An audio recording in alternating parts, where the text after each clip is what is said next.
set? All right, good morning, everybody.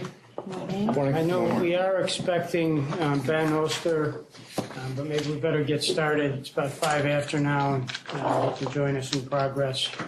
I would like to, first of all, thank everyone for coming. We were not able to get the New York City site today, so we just did the one site. And for those people who did travel, thank you. It's appreciated.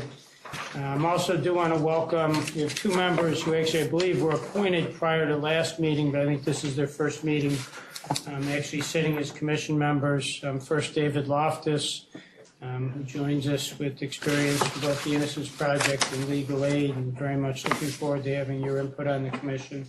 Much appreciated. Thank you, Commissioner. And secondly, Superintendent George Beach, who has been with the state police for longer than he probably wants me to say. But again, an honor to have the superintendent of the state police joining us from the law enforcement perspective on the commission. So thank you, and welcome to both of you. The first item we have on the agenda is a review and approval of the meeting agenda. The agenda was sent out ahead of time to everybody. Is there any comment or discussion on the agenda? If not, do I have a motion to approve the draft agenda for today's meeting? A motion, do I have a second? Second. All in favor? Aye. Anyone opposed? Okay, carries. Thank you. Next item we have is the review and approval of the draft minutes from our June 15th, 2018 meeting. Again, those minutes were provided to everybody in the packet of materials. Is there any comment or discussion with regard to the minutes for the June meeting? All right, if not, do I have a motion to approve those minutes? Scott, do I have a second? Yeah, thank you. All in favor? Aye. Anyone opposed? And any abstentions? David, all right. Hey, I wasn't here. that makes sense. Next, we have our accreditation and laboratory updates. The first one we have is the Monroe County Crime Laboratory. We do have John Clark from the lab here with us in Albany today. This is an issue where we need a vote. It's a reaccreditation vote. The lab did undergo a full ANAB reassessment in April. There was a finding presented at the June meeting. It had to do with reporting on trace evidence reports. It's my understanding that the lab has addressed that and provided documentation with regard to that. ANAB issued a final report and reaccredited the lab on June 14th. The DNA subcommittee reviewed the final report and issued a binding recommendation at its August 3rd, 2018 meeting. That material is in the materials provided to the commission. So at this point, I would ask, are there any questions for Lab Director John Clark or any discussion items? John, maybe if you can come up to the table here. I should note, too, that Ben Oster has joined us. Ben, thank you. We appreciate it. I know you had to travel to get here, and appreciate your efforts. So thank you.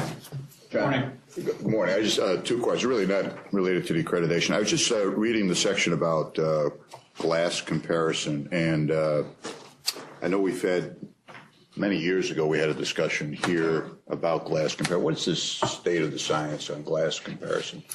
Is it? Christina Truni is with me. She is the trace supervisor. I'm sure she can answer that question. Currently with glass comparison, over time, glass has become more standardized. It used to be refractive index was a good discriminator, a very clear discriminator. Over time, it has, as glass has become standardized, refractive index tends to be closer and closer together. So the current status is also a recommendation that elemental analysis also be performed to discriminate glass. However, when it's not performed, we still do the reports, but we include a statement in the report that states that elemental analysis could provide further discrimination. Okay. But you wouldn't have somebody say this glass on the suspect's jacket, for example, came from that window at the burglary scene. No.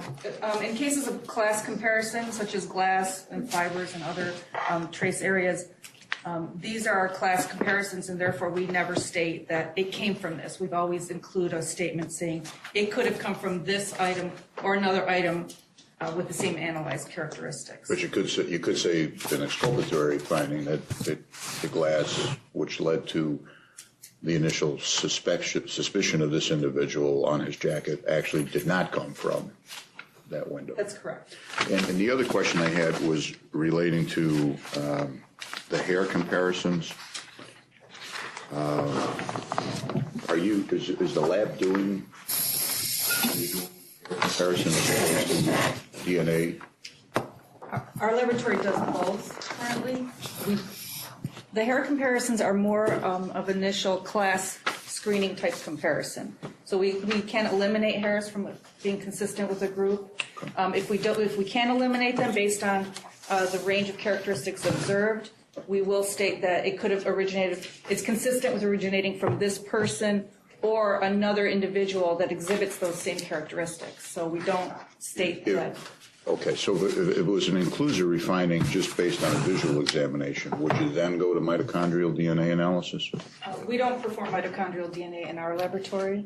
We evaluate the hair roots for whether they're suitable for nuclear DNA analysis and state whether they're suitable for any of that. So that would be a analysis. decision by the prosecutor, whether or not to go further?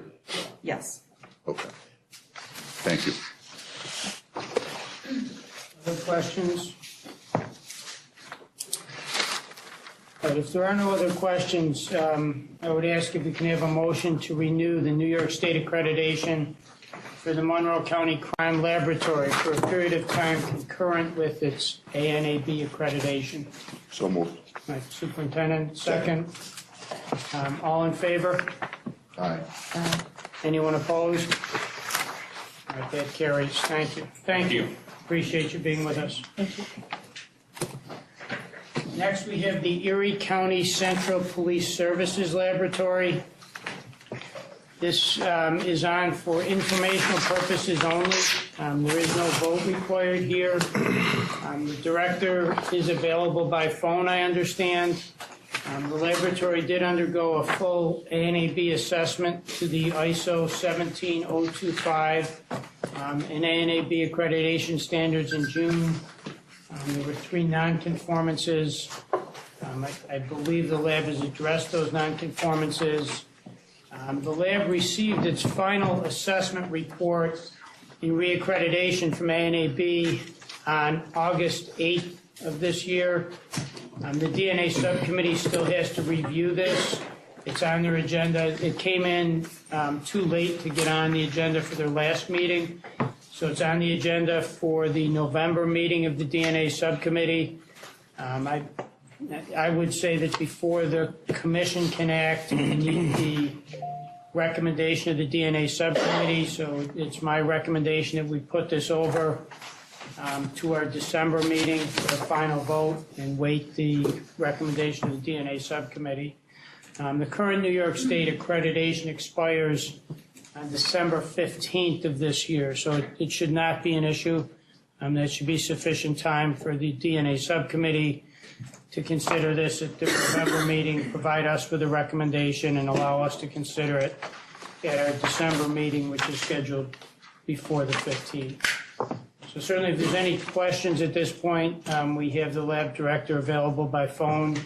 And if not, I would recommend that we put this over to our December meeting to consider the accreditation issue. Need a motion? I don't think we need a motion. Any comments or any questions at this point? All right, we will ask that the lab director be available at the December meeting as well. Next, we have the New York City Office of the Chief Medical Examiner, Department of Forensic Biology. There's a letter dated 9/7/18 in the materials with regard to new DNA technology validation plans. This is for informational purposes only. There's no vote required. Eugene Lean is available by phone if anyone has any questions. My recollection of that letter is that it indicated that they are validating new technology related to rapid DNA, and that prior to doing anything with it, once the validation's complete, they'll go to the DNA subcommittee and present their findings to the DNA subcommittee. And also, I would hope, just clarify their plans in terms of what they intend to do with this. Yeah, Mike, I just have a question. It doesn't necessarily have to go to Gene. On 169, which is the August 17th letter, I believe it's Gail Cooper, says that testing is subcontracted to a laboratory offering the test. Is that kosher? That they go, I mean, doesn't that lab have to be accredited by us if they're?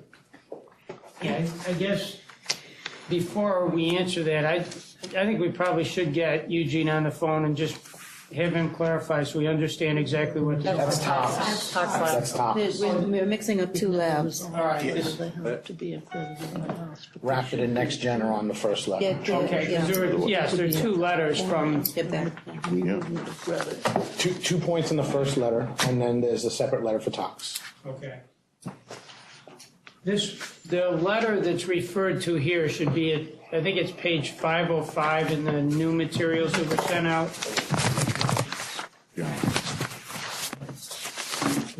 Probably a second binder that those are in.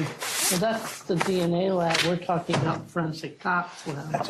Yeah. Sending forensic tox. They're ABFT accredited, and they're sending their tox studies out to a lab. We don't know what lab. Well, this item that we're addressing right now relates to the forensic biology lab.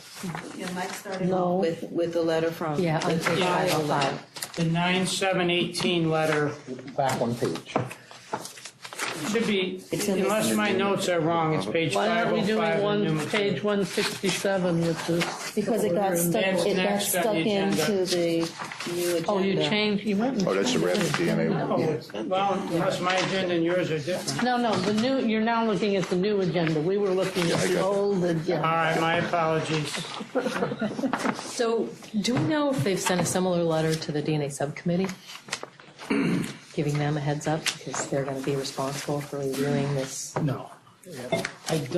I do not know that they have, and that's a good point. Have we sent it to the subcommittee yet? No. We can we'll forward it to the subcommittee right after this meeting so they know about it. Yeah, I think that would be good because you're dealing with new technology and new approaches, and they may even want to see the validation plan so that there's not time wasted doing something or something lacking in the validation that, would save OCME some time as well. No, that's a good point. We'll do that as soon as the meeting's over. All right, so if there's nothing else on this, again, it's for informational purposes only, and this will be back on our agenda at some point after the DNA subcommittee reviews it. The next item, I think, is the one you were referring to. This is the New York City Office of Chief Medical Examiner, Department of Forensic Toxicology. And this was a letter dated two letters actually, one July 19th of this year, and the second one August 17th of this year. And again, this is for informational purposes only. In this, again, this is page 164 to 172 in the original materials that were sent out.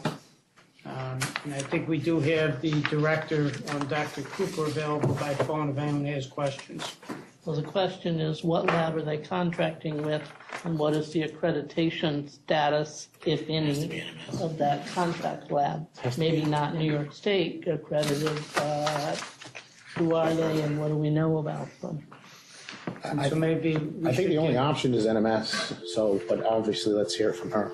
Yeah, we should get Dr. Cooper on the phone, I think. NMS, yeah.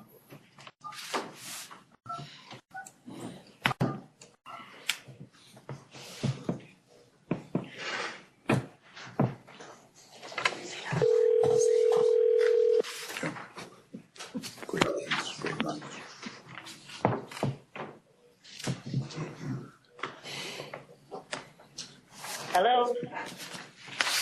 Hello, Dr. Cooper? Yes, speaking. It's Mike Green from the Commission on Forensic Science. Thank you for joining us by phone. One or more of the commission members had some questions for you, so I'll open it up. I think Mr. Fitzpatrick. Good morning, Dr. Cooper. I have a August 17th, 2018 letter in my packet from you to Dr. Graham Jones because of your caseload. What is that laboratory, and do you know if they are accredited by any agency?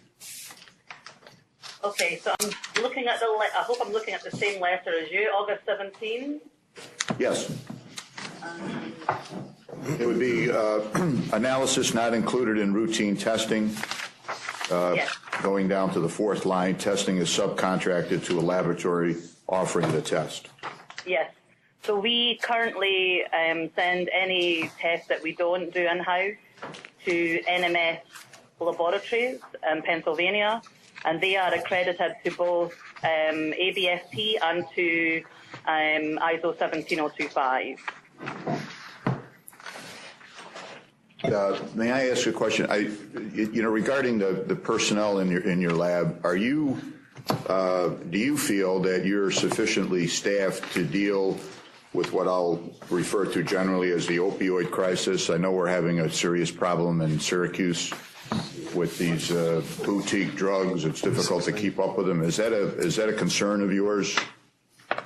No, thankfully, the instrumentation within our laboratory is more than able to deal with the synthetic opioid crisis. The types of testing that we send out are very unique for ever-changing synthetic cannabinoids, things that we decide from more of a financial standpoint, that the effort to put into doing those tests in-house is not a priority at this point.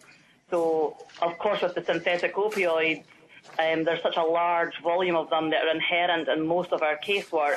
It's absolutely worth the effort to prioritize validation and method development for those methods, and that's what we have done. So we are more than capable of meeting the challenge from that.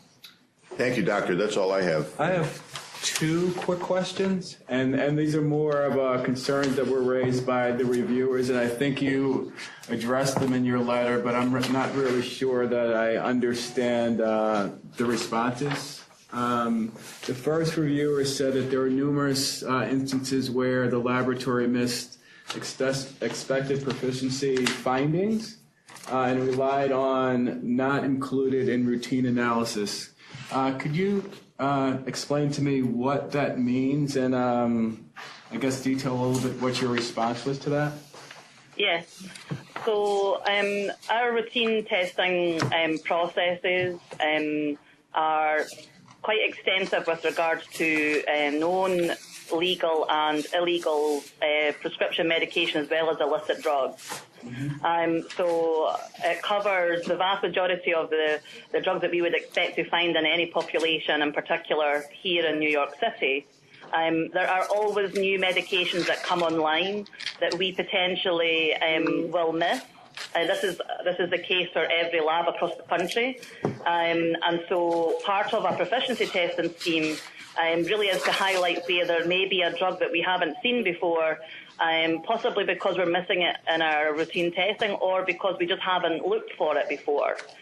So with the examples that were given for drugs that we have never seen before, part of the process has been to now investigate if we actually have a real case. Can we detect that test, the drug, through our testing? Most of the unknowns that we have start with an unidentified compound in our strains, and then we would either work up a method internally or we would send out for additional testing elsewhere. And I guess your answer was current methods under development include a designer benzoid, I can't even pronounce the word, panel, and an expanded synthetic cathinones panel.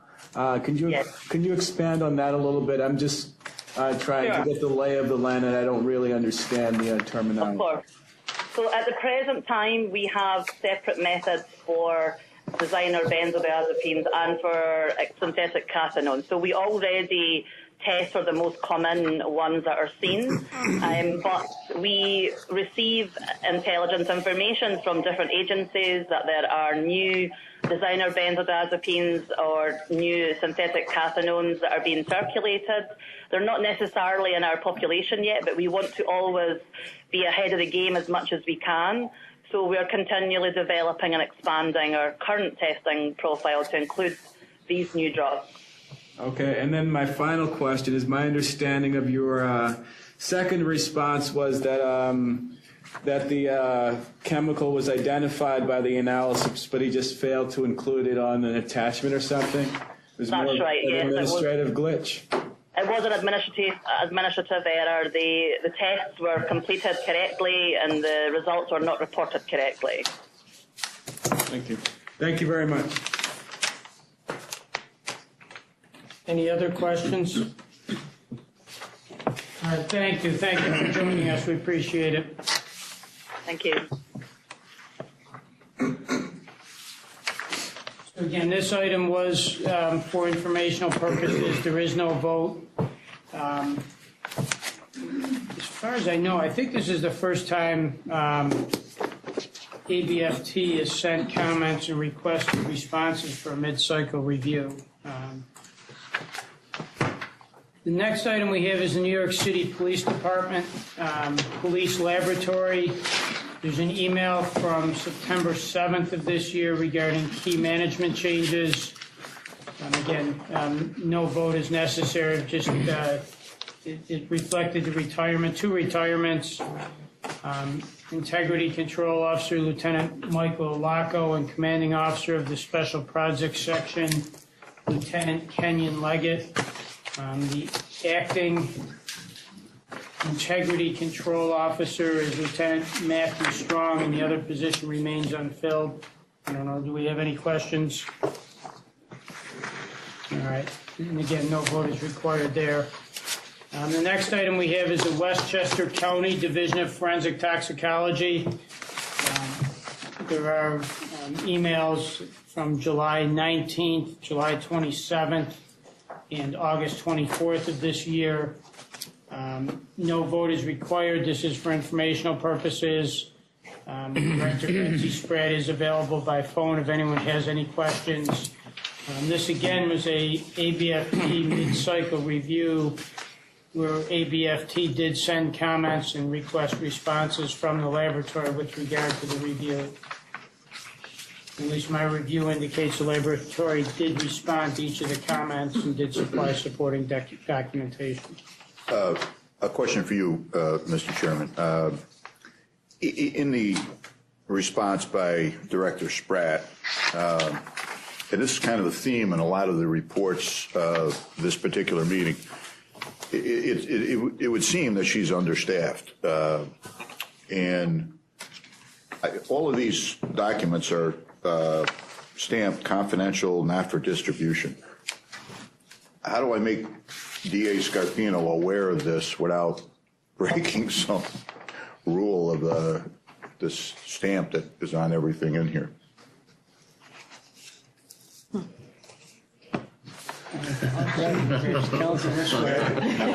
Honestly, I never paid any attention to these in the past, so I just want to make sure I haven't committed like 16,000 felonies or something. No, I think the intention was that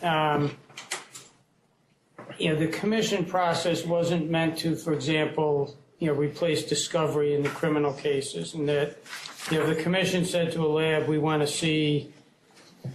I know validation studies have come up in the past, or documentation about a change in your policy.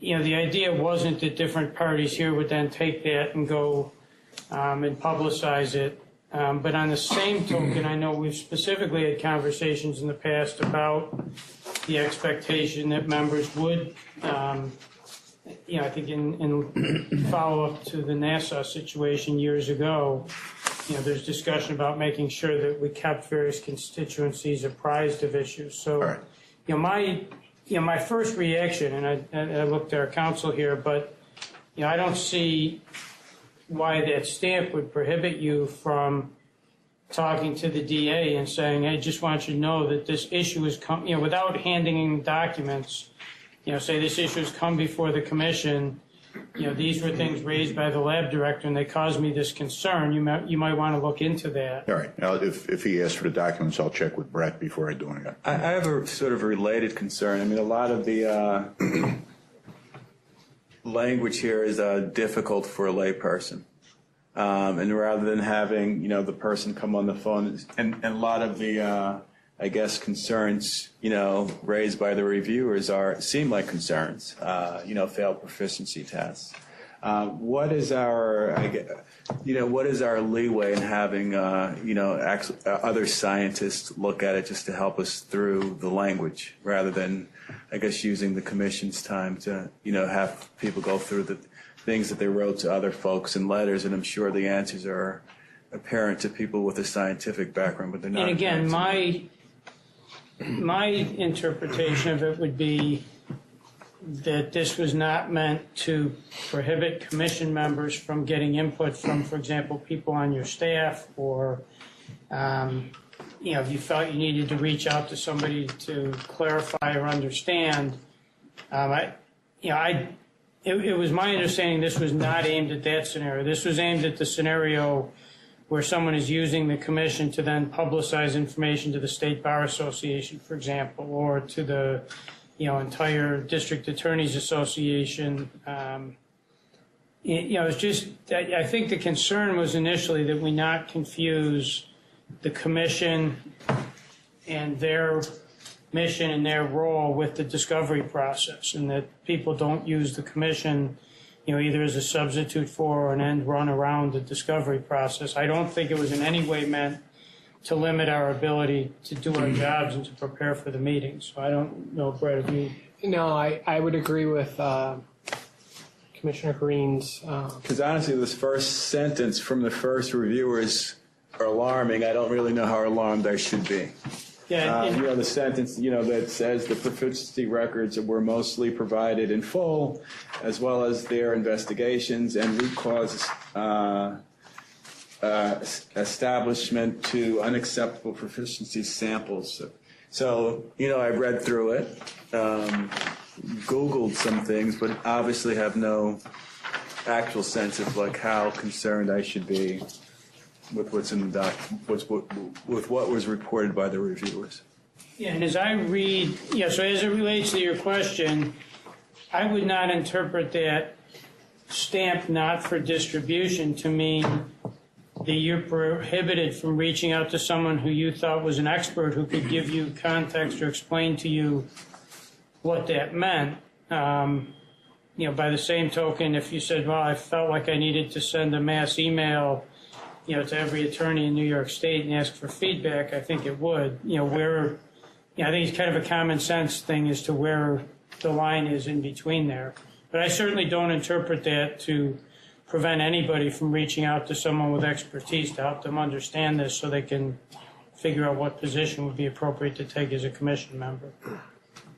But that person we would reach out to would not be the lab director per se, that we would save that for the commission meeting? Yeah, I suppose that's an option, but I think it probably, again, my gut would be that it'd be better practice to, if we're going to start asking lab director questions, probably be a good idea to do it in the context of the commission meeting where we all can hear it. That's what I confirm. Yeah, but I think David's thing goes to, should I be concerned? Should I be asking questions? Is this routine? Is it not? And I consult with my staff, obviously, before the meeting and get input. Again, for the same things about should I be flagging these, should they be concerned, should I not? And I don't see that stamp prohibits any of the members from doing the same thing. And just if I could follow up, this comes up regularly, just so you know. I don't know if it's come up with you, David. We certainly had conversations with the state police, other people, where a commission member will call and say, could you send a copy of the material to somebody within their own staff? And our position has been, no, we're not going to send the material to anyone but the member, but obviously you can consult with your staff, other people you need to consult with to understand the material so you can properly ask questions. That's a response we've given several times over, I know, just within the past several months. So that fits with exactly what you said. Given the questions have just been asked, do we want to get Director Spratt on the line? Sure.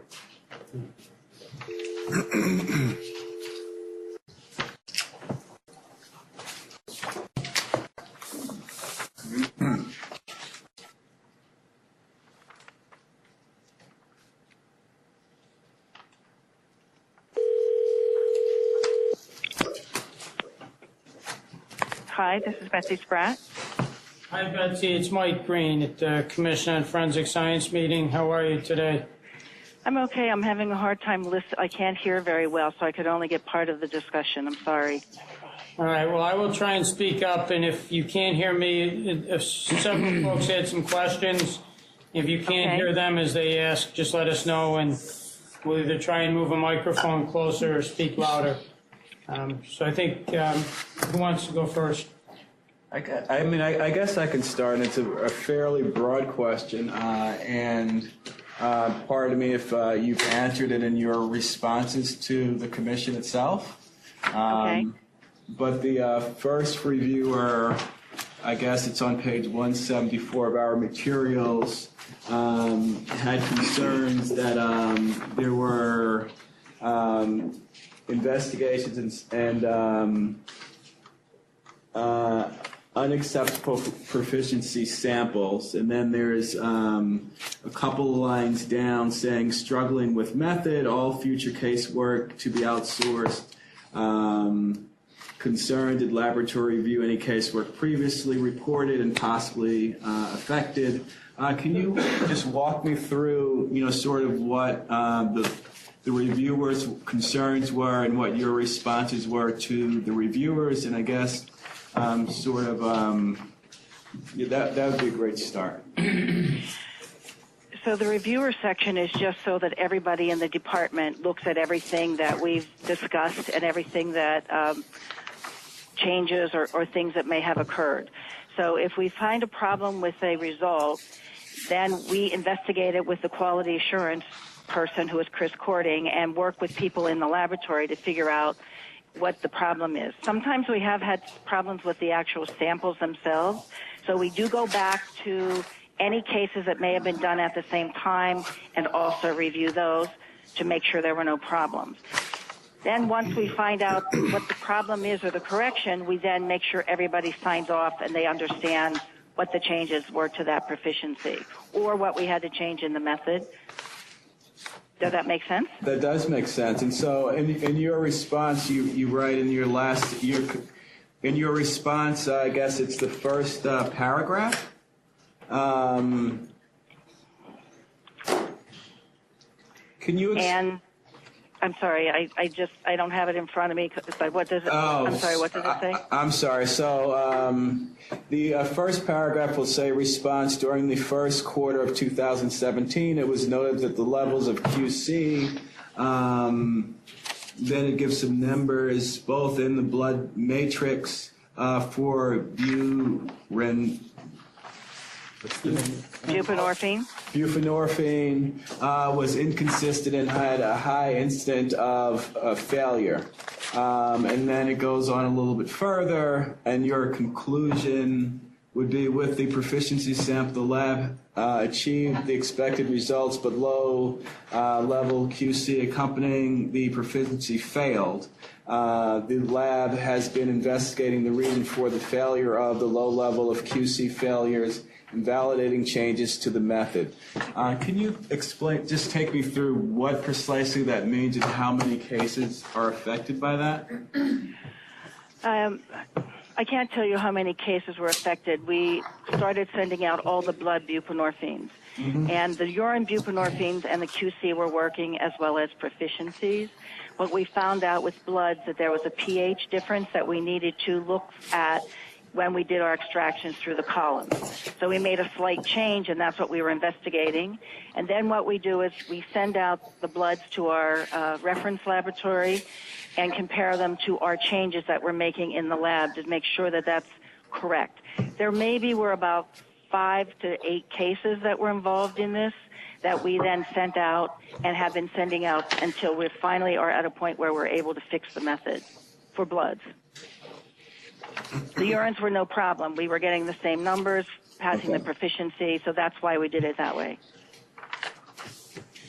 Maybe if I could just ask, the last sentence in that paragraph says casework that was run in 2017 was only accepted if all appropriate QC levels were within range. And what does that mean?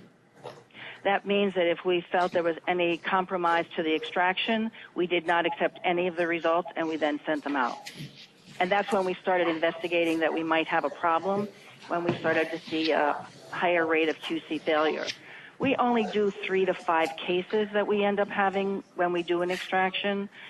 This is not a high volume for us, but we do it regularly. So we knew there was a problem, and then we went and investigated and found what the problem was. And it's a pH issue with the bloods when we're extracting versus we don't have that issue with the urine.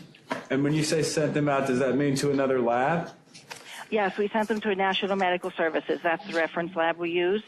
And then we looked at our own results to make sure they were within the right range.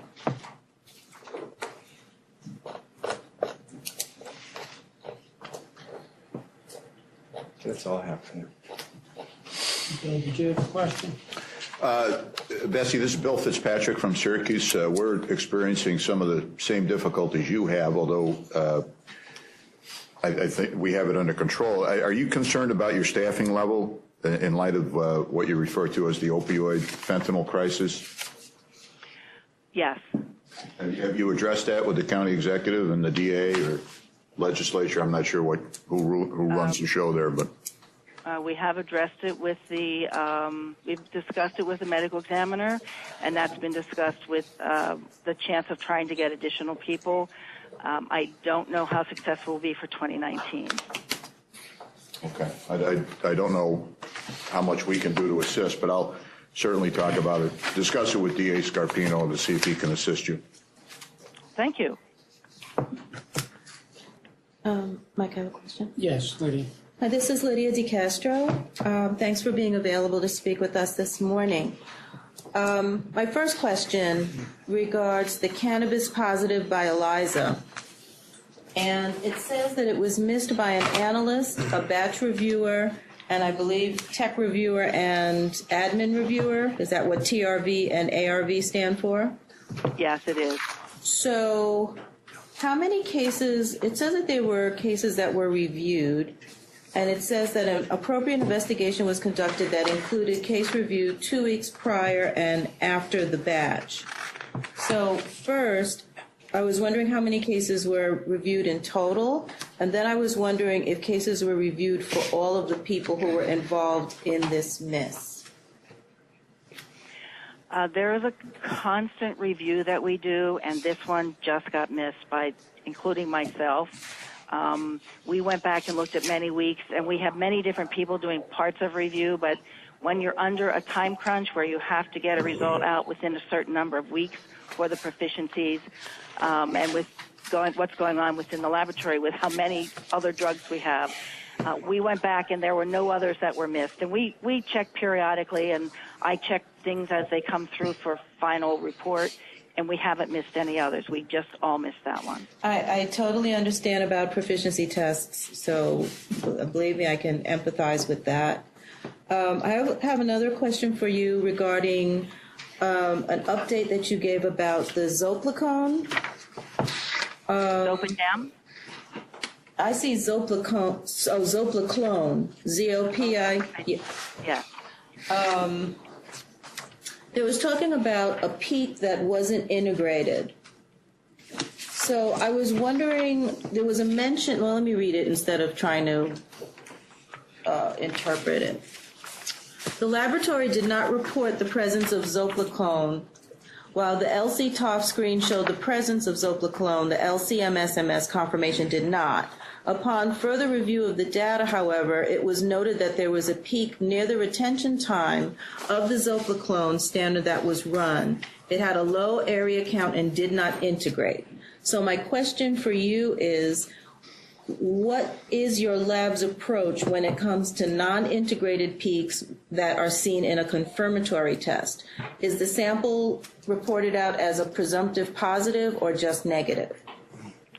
It depends. In this particular case, we don't quant zolpiclones ourselves. We would send them out. So it would only have been a presumptive, and we would have sent it out for a confirmation. And so then that's not one of the main. We do look for it, and for some reason the retention time had shifted in that sample. And so then we missed being able to call it zolpiclone. We felt it was real, but we would not have called that even in a case. We would have sent that out for confirmation. Oh, so there would have been no mention at all in a case? Not until we got, oh no, we would have sent it out for confirmation. If it was real, then yes, we would have reported it. I see. So you wait until you get the confirmation externally, and then you can go ahead and give a full report, either fully positive or negative? Correct. Got it. That's all I have. Thank you. Anyone else? Thank you. We appreciate you being with us today. Thank you. And again, that was for informational purposes only. There's no vote required. The next item is the Westchester County Department of Public Safety Crime Laboratory. There is documentation both in the original materials sent out and also in the new materials that were just recently provided with regard to this item, and specifically emails from June 25th, July 6th, August 16th, August 17th, and at least 2 emails from August 17th, and a letter dated September 6th of this year. The letter being the renewed accreditation with attached documentation. This lab did undergo a full ANAB assessment in June. Received one finding with regard to a procedure policy for the protection of mobile devices. The lab did update their policies and procedures to address that finding. ANAB issued a final report on September 7th and did issue their accreditation. So this does require a vote by the commission if we do want to reaccredit. And it's my understanding that Director Sergeant James Harrison is here with us in Albany. Thank you. So I don't know, does anyone have any questions?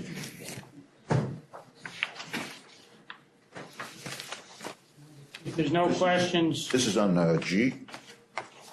This is G, yes, Westchester County Department of Public Safety Crime Lab. It'd be pages 186 to 255, I believe, in the original, and then 255.1 to 255.54 in the supplemental materials that were provided. So, just a real quick question. Basically, some of the criticism was that they referred to it as a Faraday box. Correct.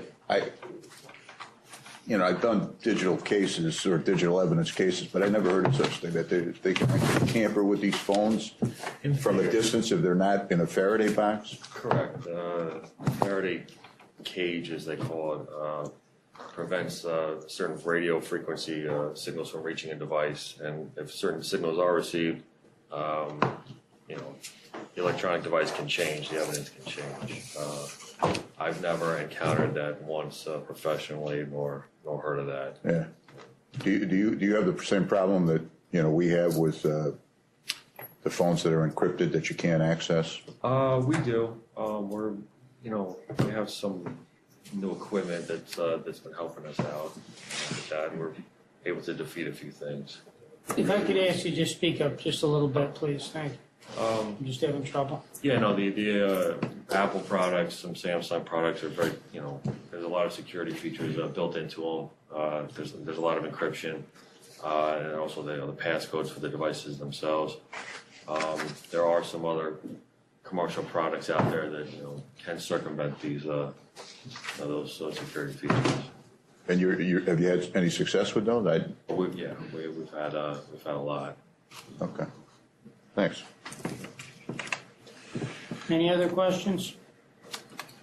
If there are no other questions, then do I have a motion to renew the New York State accreditation to the Westchester County Department of Public Safety Crime Laboratory for the period concurrent with its ANAB accreditation?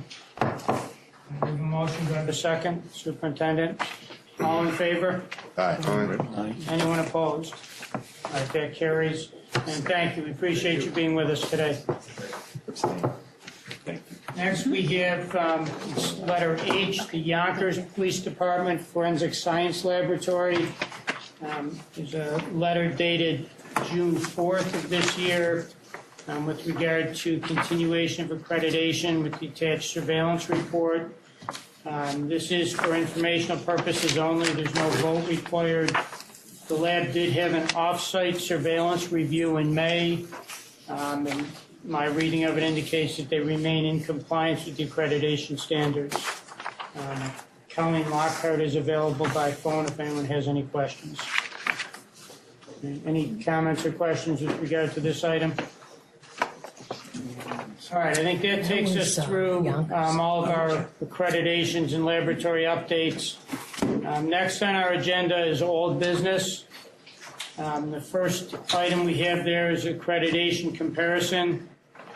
There is a letter dated August 21st of this year with regard to a binding recommendation from the DNA subcommittee with regard to the attached documents.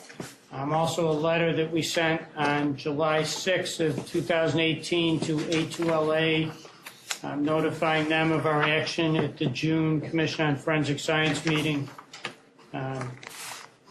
If there are any questions or comments. It's a technical point and probably trivial. We removed Ostide Lab inserting ANAB. We did not get rid of ABFT. And my concern in the DNA committee letter, that's not an issue because they wouldn't deal with ABFT. But since A2LA is a second accrediting board, your letter to them implies that we're only using one accrediting organization, ANAB.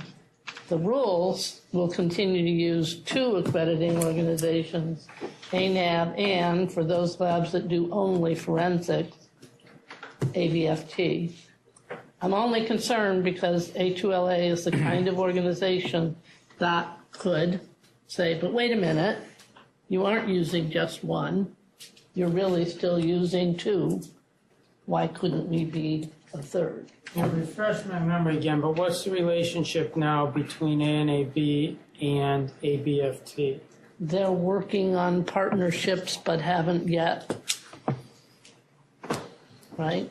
That's why ABFT is now sending midterm reviewer comments that I think ABFT is upgrading, if you will, but ABFT is not part of ANAB yet.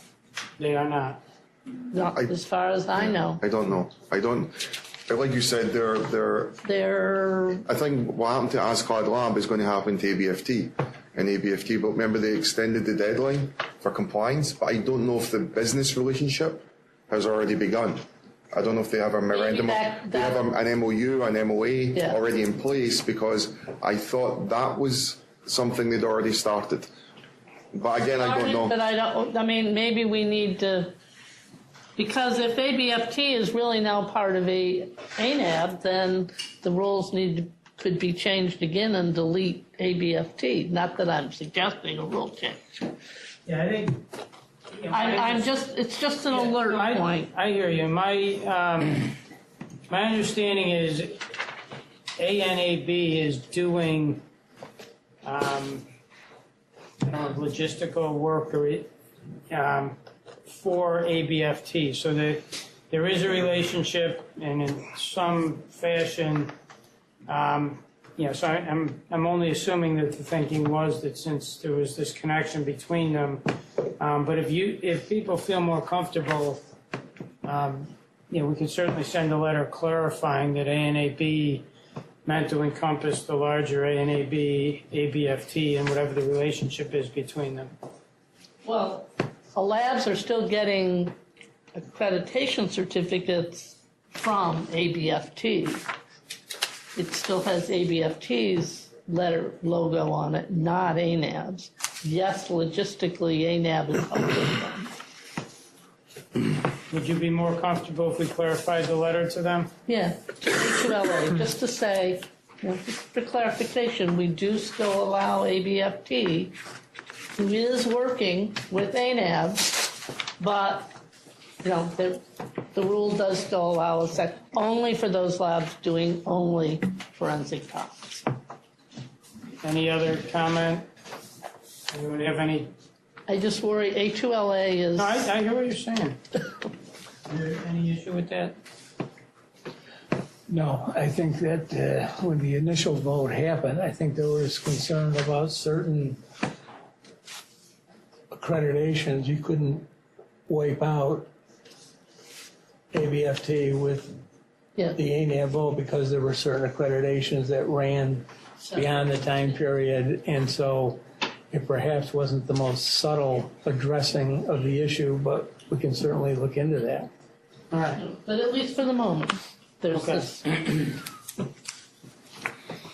Any other comments or discussion? We do need a motion. The DNA subcommittee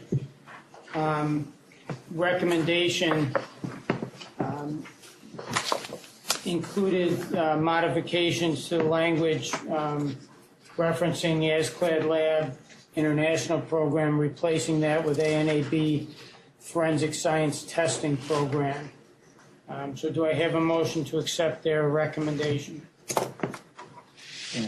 All right, do I have a second? Second. Yeah, but it's only for. It's a top. Okay. You want a minute to? ABFT doesn't accredit others. Only docs. Any other discussion on that?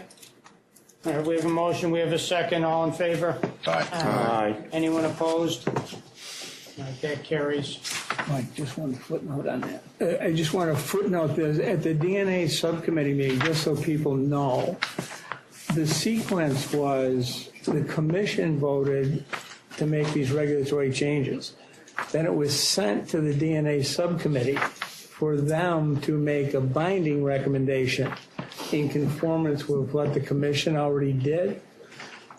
As out of that discussion, the DNA subcommittee did have some questions about some of the format of how ANAB reported, but of course they're going after the commission already did a vote on this. So they are trying to get ANAB representatives to come to their November meeting just to discuss some of the reporting issues. So just wanted to let you know that. I think another takeaway for me from that whole process is we spent a lot of time looking at the various accrediting organizations and comparing them and getting input, but I probably didn't do as good a job as I should have keeping the DNA subcommittee apprised of what we were doing. So I think they, in some respects, felt like they were getting this as an afterthought and weren't up to speed through the whole process. So, just something as a commission, and I take responsibility for that, but we probably could have done a better job keeping them in the loop as we went through that process. And it is very true that the ANAB reporting format for these surveys is very different, and I won't say clearer. There's a lot of stuff that's not easy to wade through. Not as easy as change is difficult. With anything, there are probably some advantages and there's some challenges. And the print is small. Right here. All right, so next item we have under old business is an update with regard to familial search. And Jerry, can you give us that update? Yes, we haven't received any new applications, so we received a total of 15 unique applications. 4 were denied because the forensic case sample didn't meet the standards. 1 has been completed all the way through, including training to the applicants. 1 is in process. 1 is in the queue. We have 8. When you say in process, and I apologize for interrupting, you mean the DCGS part is finished, it's gone to the state police, and it's in process of the actual work being done at the state? The matching being done. My apologies. No, good question. We have 8 waiting for signed MOUs to come. 6 are with NYPD, 2 are with another jurisdiction or DA's office. Some of you, I know Bill had called on this, you've seen some publicity over, I'm going to call it a discussion regarding the MOUs. We are in discussion. I did receive a phone call from a representative from NYPD. We hope to be able to resolve that. I don't think it should be thorny, but that's where it stands right now. So you're optimistic it's going to be resolved with NYPD? I am. We reached out for some facilitation, and we're hopeful. You know, the rules and regulations that we passed require an MOU for each instance where the testing was done, and yeah, they didn't feel that was necessary and raised objections to it. And, you know, the regulations are the regulations, and we've been working with them. We've been, you know, doing everything we can at the staff level to give them any assistance. Yeah, there was one issue raised with regard to the MOU where it had something in it that wasn't necessitated or dictated by our regs. We did change that, you know, to try and accommodate them. But, you know, at the end of the day, we have to stick to what's in the regs. So yeah. They don't have a problem with using the state police lab, do they? They have not expressed that yet. The problem is just with the MOU. Some of the issues, without getting too deep into it, is just they were concerned about some of the reporting mandates as far as if they reported information, could it lead to an inadvertent disclosure of investigative matters? And we feel confident that we can assure them on that. Oh, yeah. Okay. Jerry, there's been some concern that this is taking far too long, especially from victims and victims groups. And I really can't defend it in the sense that when it's been asked of me, why is this taking so long?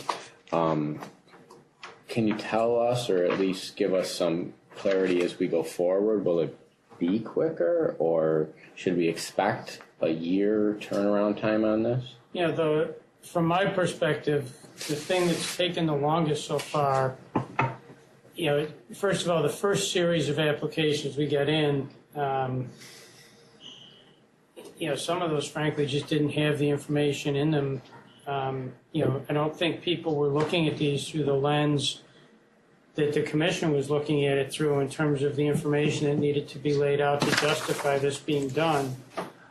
So, you know, that process took some time. You know, my hope would be that, you know, as police agencies and district attorneys' offices understand what the commission's intent was, you know, that part of the process would speed up. And then, frankly, the next largest delay has been, you know, over the signing of the MOU. And you know, honestly, my sense is that, you know, there's at least one agency out there that, you know, and I think they basically testified to as much at the public hearing we did, that, you know, the feeling was that there should be testing whenever they want it, you know, under whatever conditions they want, without any reporting, you know, and that's just not the position that this commission came down on. So, you know, yes, I would hope that, you know, once the MOU issues get settled, you know, that's 6 cases now have just been sitting, waiting for that to be resolved. If the MOU were signed immediately, that would have taken a huge delay out of this process. If the initial applications had detailed information, factual information, you know, about what was done and why it was necessary in this case, that would have taken a significant period of delay out. So yeah, hopefully, as we go forward, you know, and people understand the process better, it won't take as long. Would it be fair to say that the delay is not at the state police crime lab or ECJS as much as it is that they're not satisfying the application requirements that we as a commission set forth? I think I'm going to take the more optimistic view. I think the processes that I've described, one's been completed, one is in process. You only do one at a time. And then once that's done, then the one that's waiting in the queue will go next. So it does take a while. I'd rather have the state police explain that. Yeah, from the DCJS perspective, I can assure you that they're not sitting on anybody's desk, for days or weeks at a time, waiting for someone to get to them. When we get them, we address them. If there's issues, we send them back. When they come back, they are getting top priority and they're getting moved through DCJS as quick as they can. The delay, is in either getting the right information or getting things signed from our perspective. And as Jerry said, I think, I'd leave it to the state police in terms of what, if anything, they want to say about the speed of the process once it gets to them. Mike, might be a good idea for January at DASNY to do a presentation and maybe either a redacted form that was successfully completed or just a hypothetical form to show, the 62 Sure. DAs is what you have to do. And you might want to even expand that to a state chiefs of police meeting. We could definitely do that. And we've spent time, spent hours, and Jerry spent hours on the phone with both police departments and DA's offices, trying to assist them with this process. Yeah. And I just want to say, I do think, that's why I say I'm going to be an optimist. I think the paperwork part of the process is going to go much faster. Now it's been laid out. People have gone through it. We had a lot of work with the state police where we designed the training part of it. So I think the paperwork part of it will go much quicker. And you should note, too, that, we've gotten some applications that have come in, they're complete, they're thorough, they get approved, the MOU is signed quickly, and, as Jerry said, one is in and done, and the testing is complete, everything's been finished. So it's not that this process was so cumbersome that it can't be done, because there are some agencies out there, both police departments and DA's offices, where this is just sailing through smoothly, and then there's others where it's not. But you would expect that if a jurisdiction has been through this, they got it complete, you helped them, they got it complete, they've done an MOU, they know what the non-negotiable elements are, they've done their training, then the next time it's going to be complete, they know what the MOU is, and their training's done, right? You don't anticipate retraining. No, I believe we do anticipate training. I think our regs require training for each case prior to results being released. But they will have been through it. Yes. The training has not been a delay. Yeah. If it's the same officer, same detective, do they have to repeat the training? That Our seems regs- kind of redundant. We could certainly revisit that at some point in the future if the commission wants to. But as I read our regs right now, prior to each release of information, we require training. Because the case The format might be adjustable fits in terms of a web and a second time through.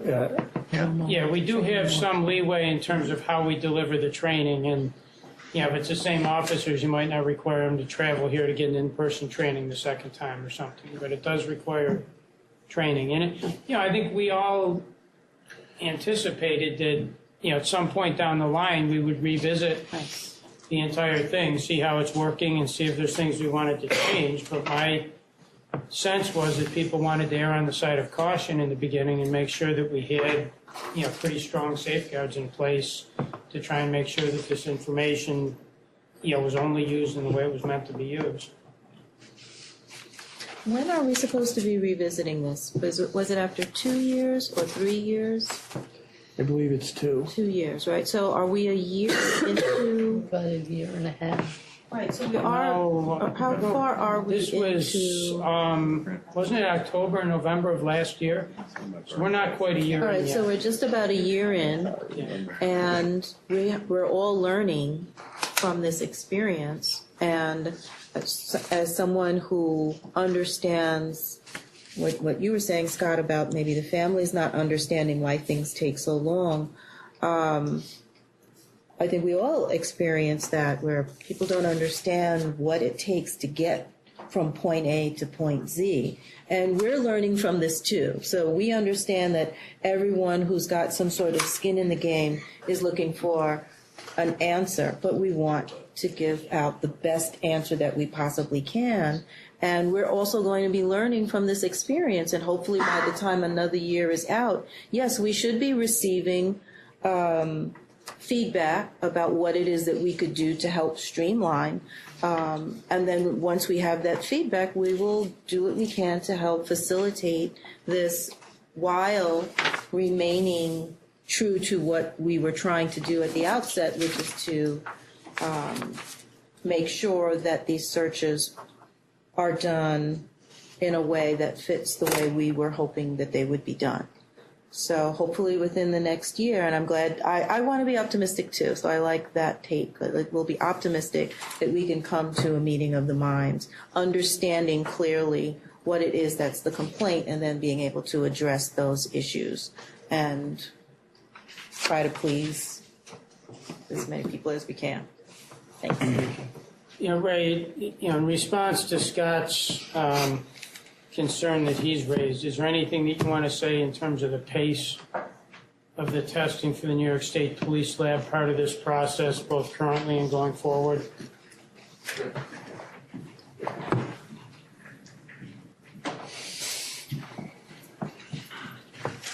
So just so we can provide a little additional detail, we have Director Julie Pizzichetti and Associate Director Tom Leach.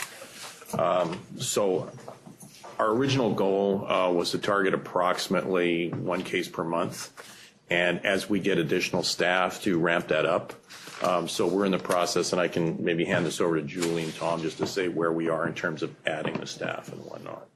Yeah, sure. So fortunately, yeah, we did receive additional funding for positions, and over the course of this year, we actually have added 5 forensic scientists and 3 senior lab technicians to our staff in the DNA data bank, as well as a senior forensic scientist, called forensic scientist 4, CODIS administrator, as well as a technical coordinator, which were added at the beginning of this year towards right around February.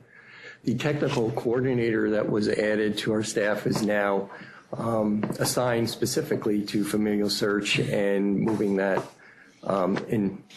Basically, their main attention is with familial search, not only the process, but also looking to the future as far as expanding on familial searching as we move forward with this and improving our process.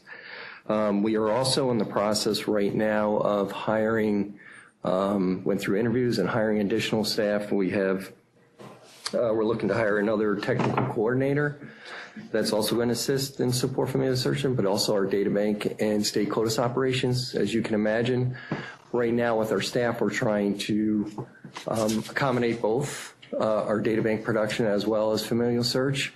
So the same analysts are doing those analyses. So, but obviously we're bringing on new staff to do that. With that, though, we are in the process of training those. So the new staff that are currently, that we've hired and on staff, they're in training, so they're not actually in production at this point. But we're also received funding as well as for 3 additional forensic scientists. So we are making strides in regards to adding the staff resources to be address, not only the familial search initiative, but other initiatives that are going on with the DNA data bank so that we can obviously support all of those. So when a jurisdiction has a crime scene and they've got biological evidence and they've done the profiles, and those profiles are of sufficient quality to meet the standards and the rules, right? They submit, presuming you didn't do that profile, it's a county that uses another county or has their own. They submit the data, right, for the search. They don't submit the sample, or do they? My question is, does the state police lab end up doing more analytical work in addition to the data banking and data searching? Well, with respect to the profile, that profile already exists in CODIS. That's what the profile quality has to be. Whatever lab handled that case, They have to, the state CODIS administrator will consult with the laboratory to confirm that the evidence profile is a full profile with both the STR short tandem repeat analysis and also has an associated male-specific YSTR profile. But presuming that it does, there's no additional. That's correct. It already exists in CODIS. We actually export the profile from CODIS. Data bank management that's the. So what happens is after this search is done, so you're taking a target and searching it against the offender, you're going to generate a candidate list that's associated with that. That candidate list then needs to, all the samples that are associated, the offender samples that are associated with that candidate list need to be processed for autosomal analysis as well as YSTR analysis. So that's the data bank piece where we're actually doing that analysis to generate to confirm the autosomal profile as well as generate the YSTR profile for comparison for searching. Can I interject a quick question, or just to confirm, if I remember correctly, this data gets exported to a separate server just for the purpose of this search. It's not within the regular CODIS software. So what happens on the day of a search that we're going to do, we will export the data out of CODIS. It's exported out onto an encrypted drive that's then brought over to a dedicated familial search workstation. So it's not necessarily a server, but it's the workstation that houses the familial search software. We not only export the offender data, but we're also exporting the target profile. That's all brought to this secure, highly secure workstation, and then that search is conducted. At the conclusion of that search, then the offender data that was exported is deleted from that, is purged from that workstation. Quick question. The 4 that were rejected, who rejected them? You're talking about the K samples? Yeah, Or that the samples didn't meet the requirements. That would go to what Tom just mentioned. So you have the sample that has been prepared by the local lab has to be a single source or a deduced single source. That's number one. It has to have a Y STR profile. So if you don't have one of those two, then it's not eligible to undergo the familial searching. So we only look at males? That's right. Currently, well, that's, I guess, too broad a statement to say that. So at this time, males. Yeah, at this time, based on for familial search and our current validation procedures only allow us to utilize YSTRs to be able to assess the candidate list. One of the things that we want to do going forward as far as expanding familial search is we want to be able to include the ability to look at female offenders as well, and that would require, as you know, over the course of this last year, we moved to an expanded kit of 20 core loci, and we will be looking to evaluate and do additional validations to assess the ability to evaluate a females based on autosomal loci. Otherwise, outside of that, you would have to use mitochondrial, which we're not. If I can clarify,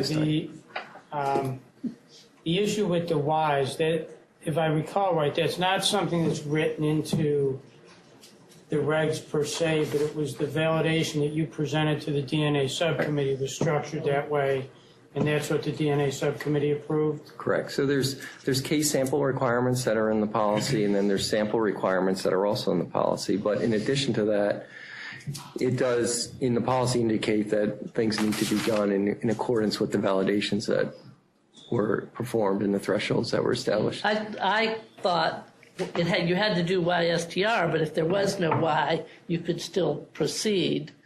Currently, you'd have a negative Y. Right. But, currently, we're not proceeding with that until we evaluate further. All we females get off the hook, right? Serial killers. So getting back to my original question, is it rejected by DCJS or it's rejected by the state police? By the CODIS administrator on the database, on the forensic sample. Okay. And he or she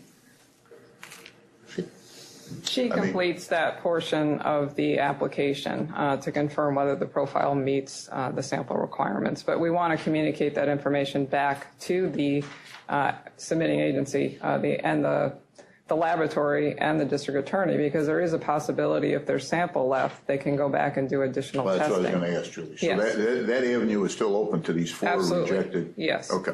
Yes, if they have additional. Communication is happening between both the state police lab, DCJS, and the submitting agencies. There's a reason given in terms of why the profile doesn't currently meet the sample requirements. And just to expand upon what Tom said, when we run the familial search, we do get a candidate list that can be hundreds, potentially, of convicted offenders. And those are generated by the software looking at kinship. So it's looking to see whether offenders may be related to the donor of the DNA sample, the putative perpetrator. The secondary test is critical because it gives information that a particular offender is actually in the same paternal line. So it's a secondary screening to further hone in this whole process. So the information that we provide is the most informative information. But we definitely are committed to continue to improve this process because we want to be able to accommodate all evidence profiles. I agree with that. I have only one thing. I don't know if this is for Julie, Ray, or you, Mike. And I'll tell you why I asked this question. I'll tell you why I asked this question initially is I've been asked numerous times because of being a commissioner, and then I was also president of the DA's Association. But the concern is that because of some high-profile cases throughout the United States where they've used these private labs to identify kinship to, and I forget who the serial killer was, I think it was in California, is the highest profile. The concern that I'm being addressed with is why can they do that, and why is that working, and why is what New York State did, why aren't we getting there? And really what I'm hoping is for like the public discussion so you guys can explain that, and we've already seen a lot of it's just the application part, but it's nothing that you're doing. It's state police are not dragging their feet, right? Is that very fair for me to say? You're referring to that serial killer from California. That's actually a completely different kind of DNA technology. Is it? It's not. It's looking at autosomals, but it's looking at things called single nucleotide polymorphisms. Okay. And they actually give information on phenotype, what someone may look like their hair color and their eye color, and also their biogeographical origin, their ancestry, essentially. So it is something that we're absolutely interested in, but you need a sequencer to do that kind of DNA testing. We actually have that exact sequencer that was used in that case on order, and we will be pursuing that, but it's a completely different type of DNA analysis, and it's also I think there's a confusion because it's familial, but it's a different process. Essentially, you develop that SNP, single nucleotide polymorphism profile, and it's actually used to search public genealogy databases such as GED Match. And then in 2 of the other high-profile cases that were solved with this technology, it was actually done by a company called Parabon Snapshot. They have a genetic genealogist who had specialized in helping people find, if they were adopted, find their biological relatives. She's now using that same skill in terms of looking at vital records and old newspaper archives to take the DNA information and essentially reverse engineer a family tree to try to use that SNP information to locate either a family line or potentially identify an individual who may be that perpetrator. So we are absolutely interested in that. It's just we have to acquire the instrumentation and validate that technology. And regulatory authority to use. Oh, absolutely. It has to go through there has to be an entire policy for that. In addition, I'm just thinking of the science background. It's similar to the familial search. It has to go through everyone's approval process, both the commission and the DNA subcommittee. It should take about 3 years. Add something too, and I know you're just parroting what people have told you, but this idea that we're not getting there kind of offends me.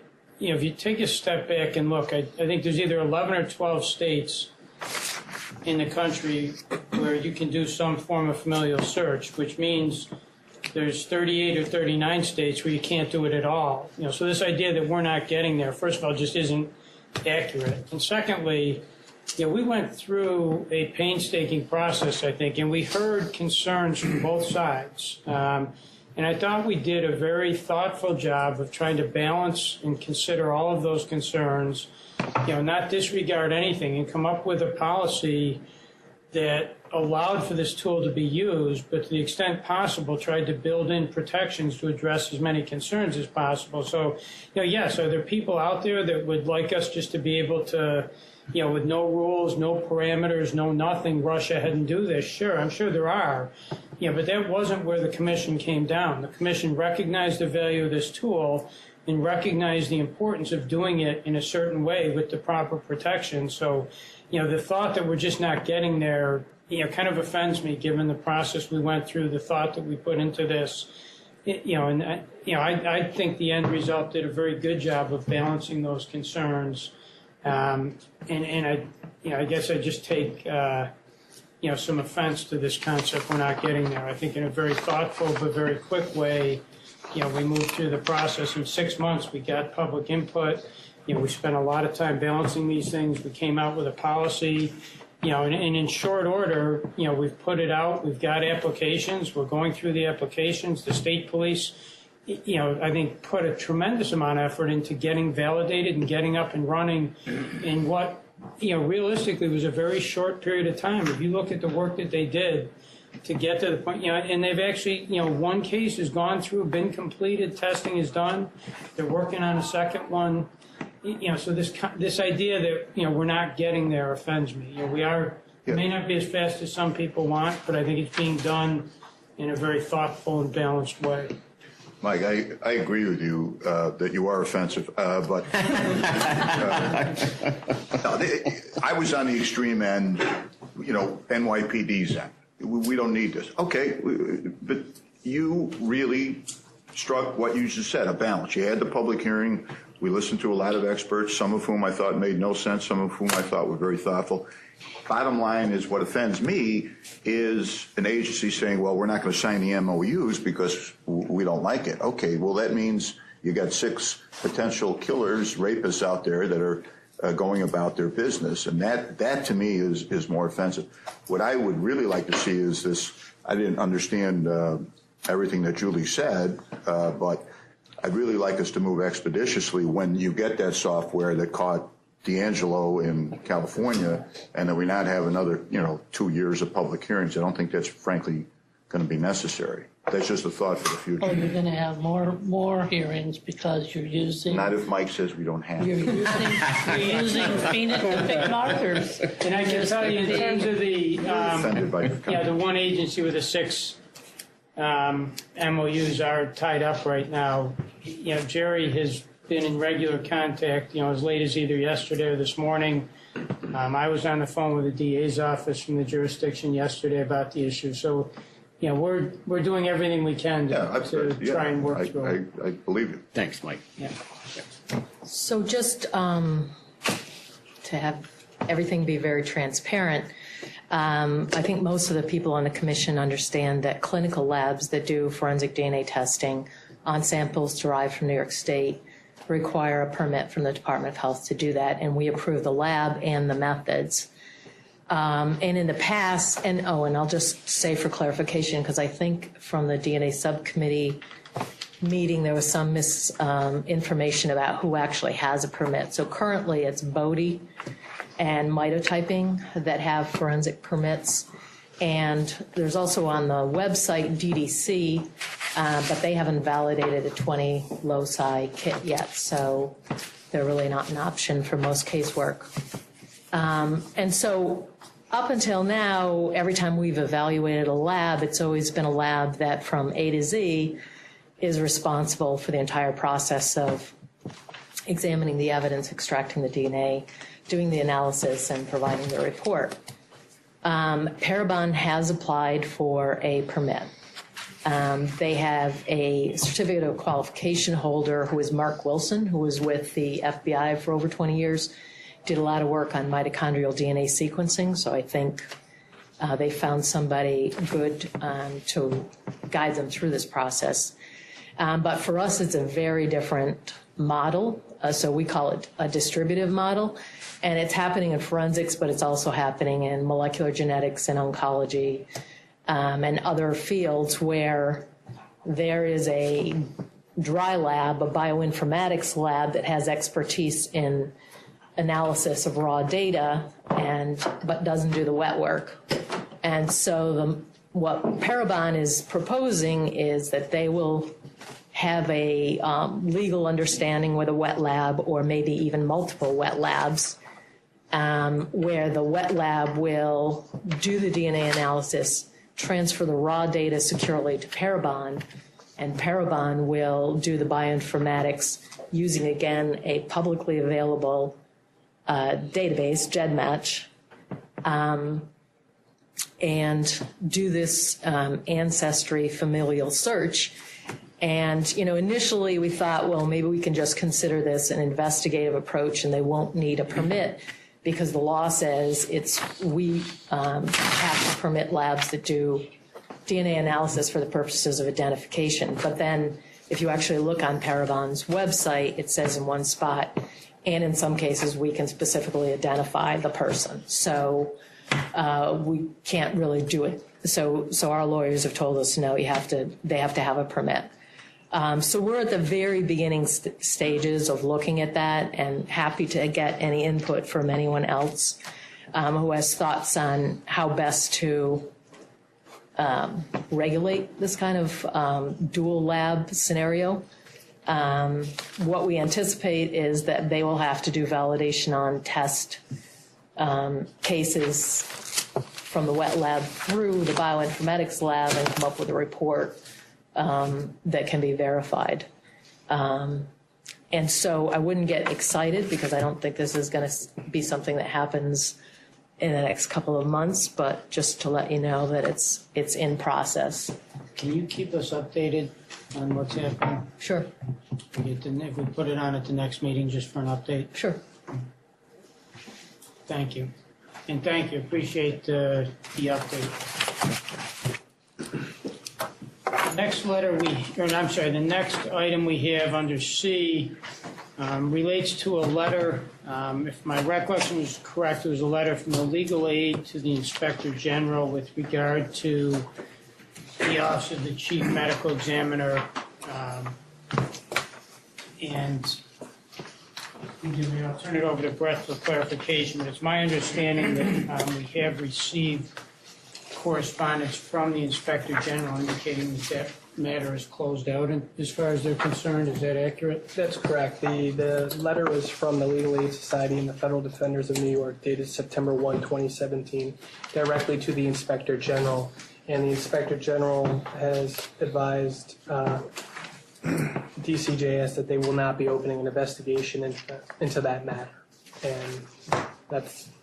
I bring that up because we did address that at a meeting. I think we sent it to the DNA subcommittee at one point for feedback from the DNA subcommittee. They sent it back to us. So given the work that was done on it, I just want to make sure everyone was aware of the status of that. The letter was from the Inspector General to the Commission?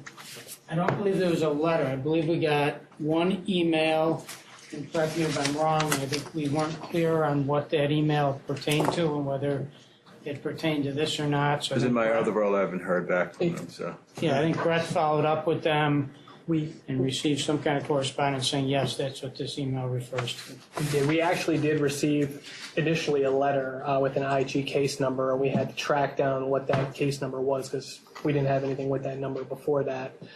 We did receive confirmation from Spencer Freeman that was referencing the September 1st, 2017 letter.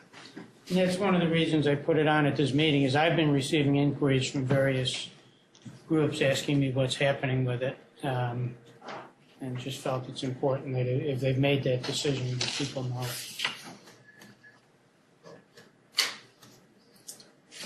Any questions or comments on that? All right, we'll take a quick break and then we'll deal with new business. So maybe 5 minutes if we can.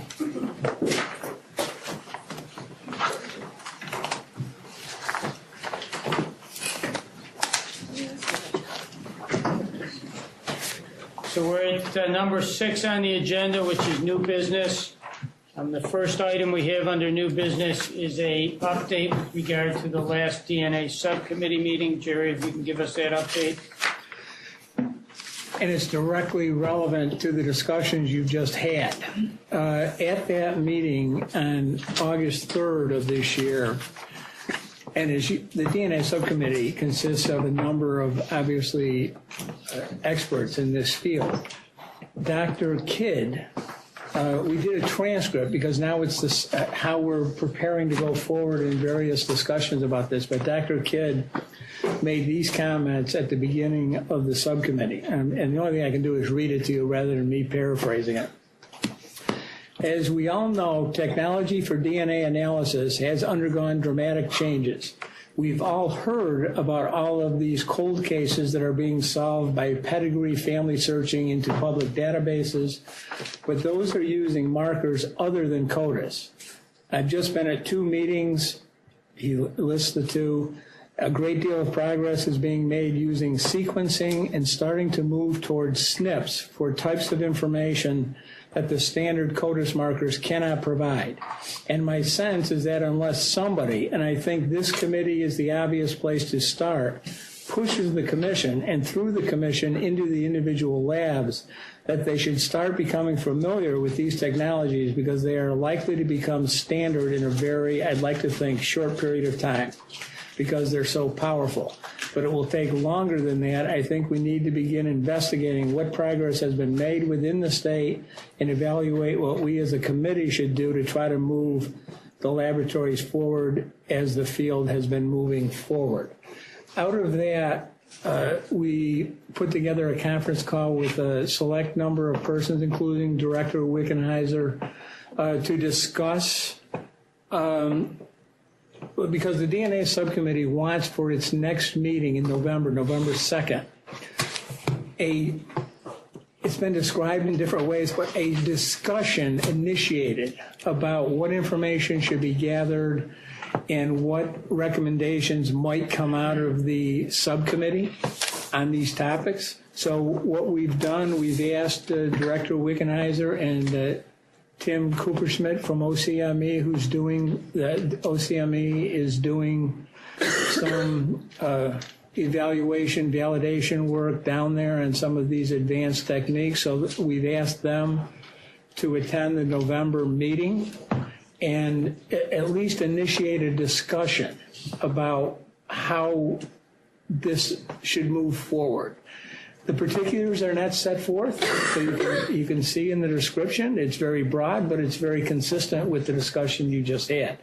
So Director Wickenheiser is here. He could more scientifically describe the status of what is happening, but ask him to share his description. Okay. Julie, if you join me as well. And she can, Julie was at the DNA subcommittee meeting where Dr. Kidd actually put this forward, and thank you for reading exactly it.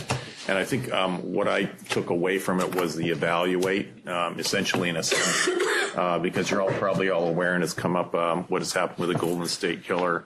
DNA is very powerful, but obviously we want to move forward very carefully, gather information. So it really was, we had a conference call with the NICLAC directors. Dr. O'Neill chairs that. And one of the plans from NICLAC instituted by Dr. O'Neill was to insert a member of the NICLAC on each one of the twigs, the technical working groups. Director Kuferschmidt is on that committee. And so certainly what we want to do is move forward with really providing what is the best information, discussing it at the BioTwig, discussing it at NICLAC at our upcoming meeting, and essentially get, what is the technology or something, in the direction of what is being done now, what is capable, and really where labs at, so we can, have those discussions and then provide something in terms of an informational basis to the DNA subcommittee. Is there something you wanted to add to that? The next BioTwig meeting is scheduled in October, and I know it's on the agenda. So Russ Gettig, Dr. Russ Gettig is the co-chair of BioTwig, so there may be some sort of written documentation generated by BioTwig after their October meeting that can be presented at the November DNA subcommittee meeting.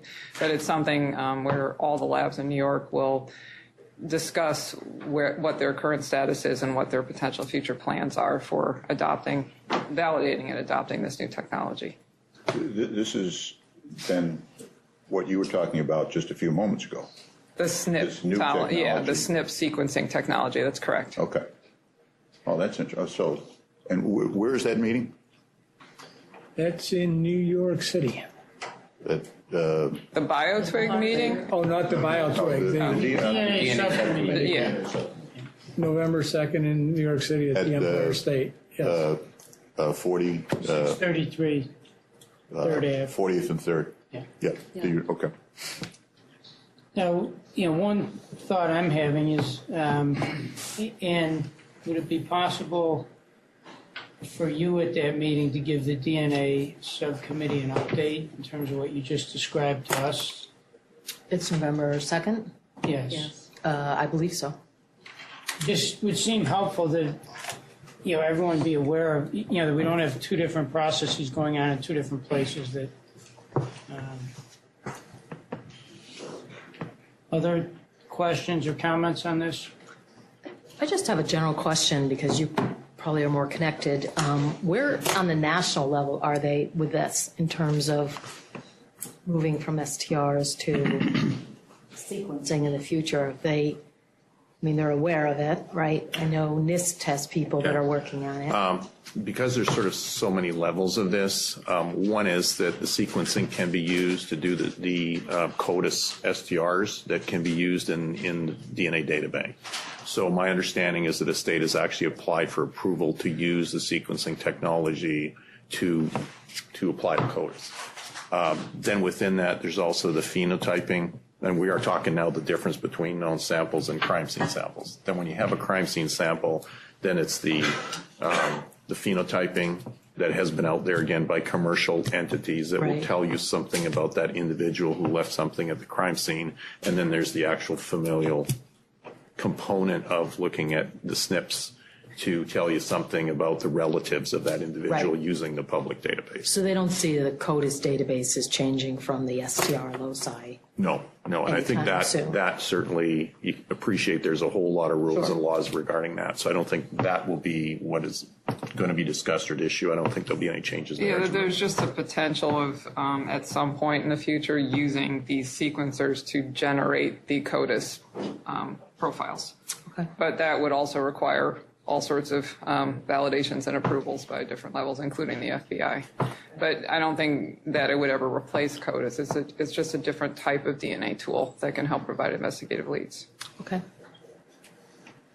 Are you thinking about doing any kind of, maybe at the BioTwig meeting, some sort of survey to just find out, because I think from the subcommittee meeting, it was being asked, is anybody thinking about it? So are they thinking about it? Do they have a budget to purchase it?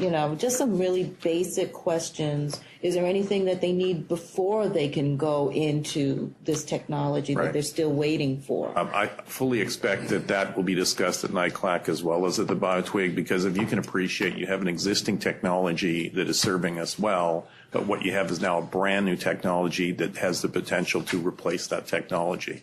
So how do you keep doing your existing cases as well as evaluate and bring in a brand new technology with brand new instruments that need that additional expertise? My expectation will be that will be a very big lift for the smaller labs as well as us as well. So there'll be a resource component, the instrument, space even.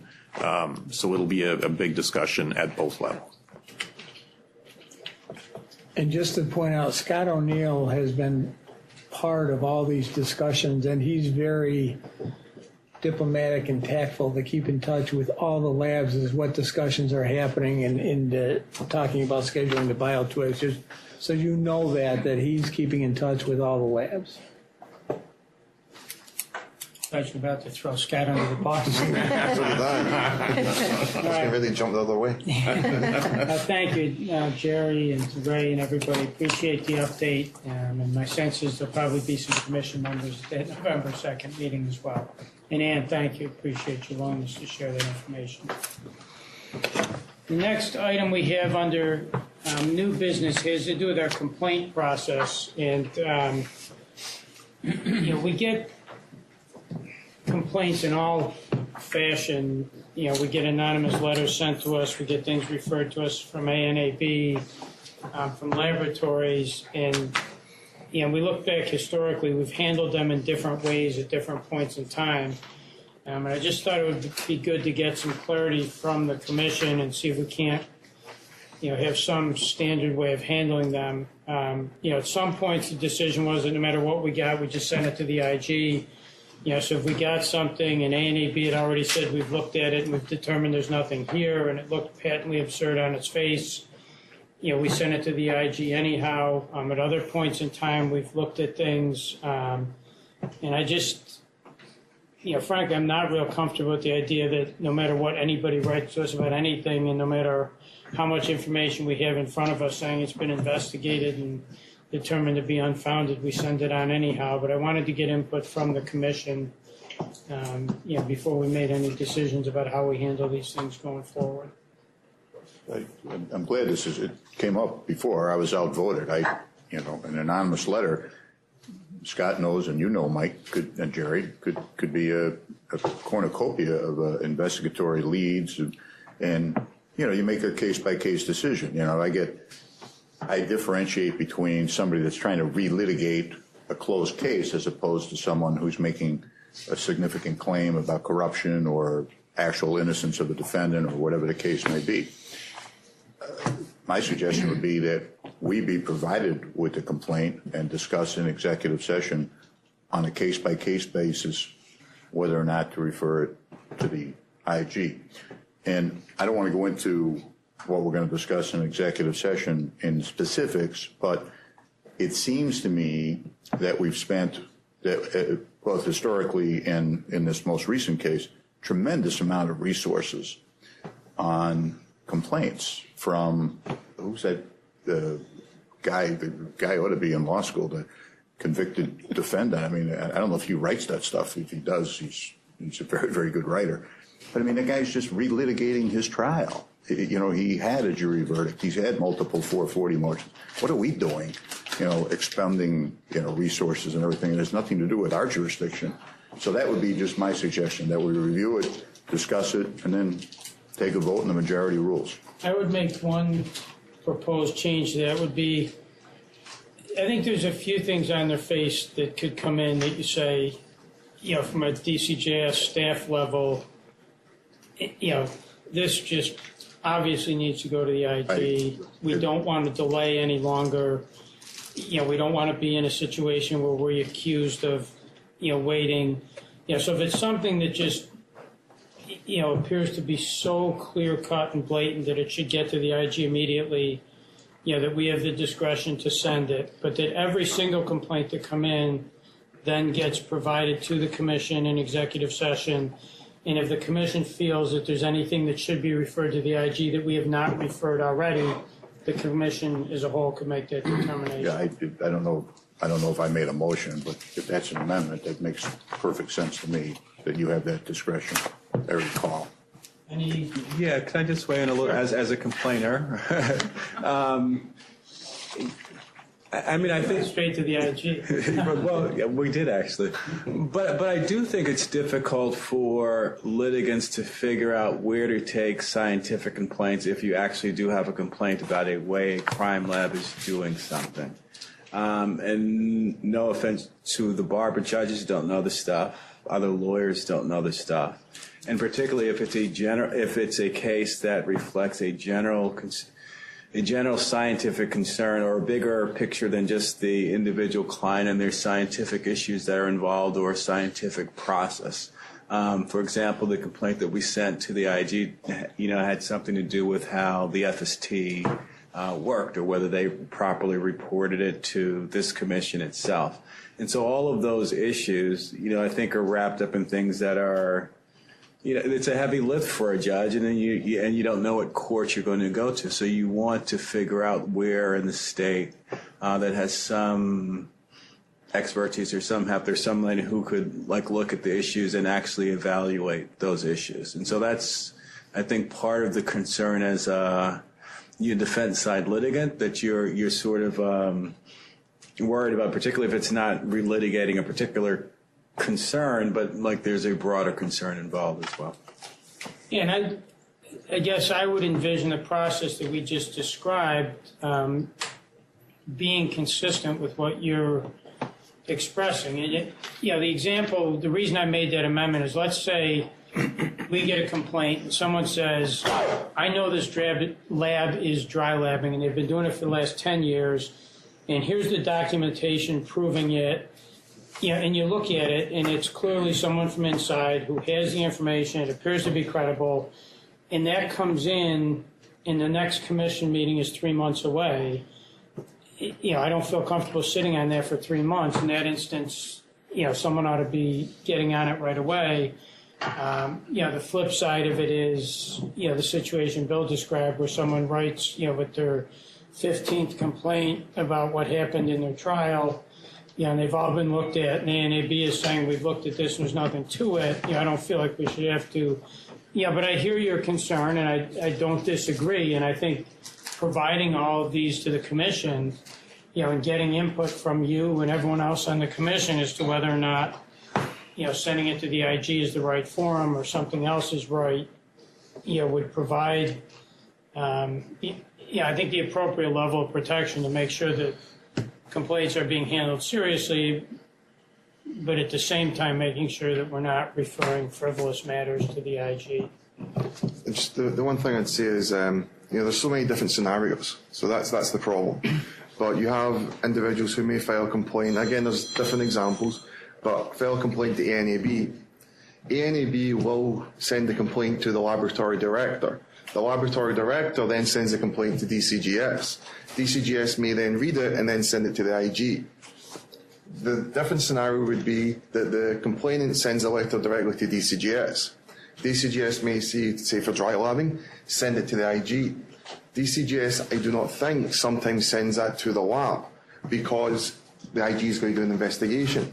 But I find that is not appropriate because the lab director is unaware there's something going on in his organisation. Now, he may be part of it, part of the allegation, but the point is there's something going on. So with ANAB, it depends upon the complainant, how they send it, how lab directors get involved, how the Inspector General gets involved, and also I'm sure in some of the agencies who are part of police departments, the added component is that letter then gets to the internal affairs.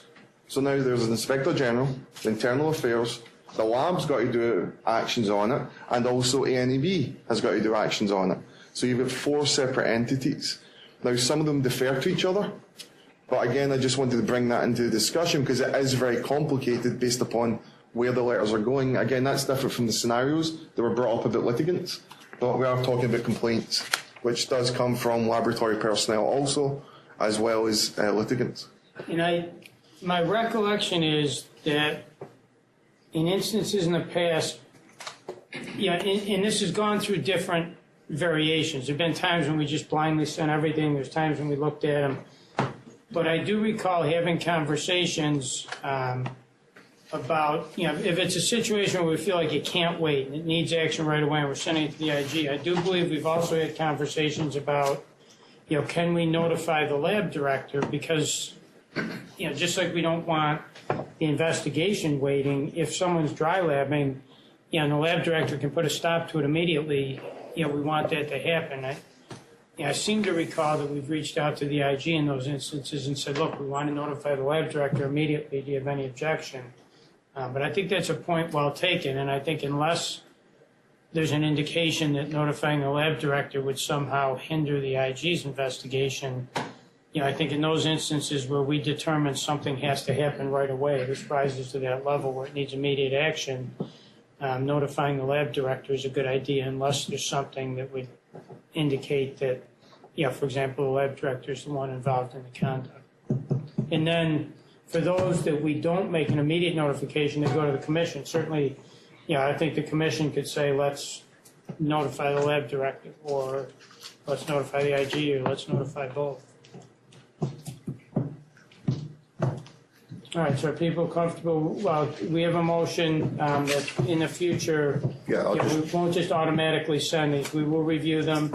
If it's something that we think calls for immediate action, we'll take it. But that everyone, whether we act on it or not, will then go to the commission in executive session at the next commission meeting for the commission to review and decide what, if any, action we should take on them. So we would wait until we got our packet for the meeting, even if it, say, came in accordance with your scenario a week after our meeting, we wouldn't see this for 2 months or more. Could we amend that so that if you do get something, you send it directly to the IG, that you would notify the commission members via email? Or that secure site, we can download it securely rather than email. Or any complaint. Right. Even if... So we don't have to wait on them. Only because some of these complaints, at the same time they file them with you, they file them publicly. And and when I'm confronted, if you don't know anything, you look like... I think that's fair. If we decide that it needs some immediate action, then at the same time we forward it to either the IG or the lab director, will notify the commission.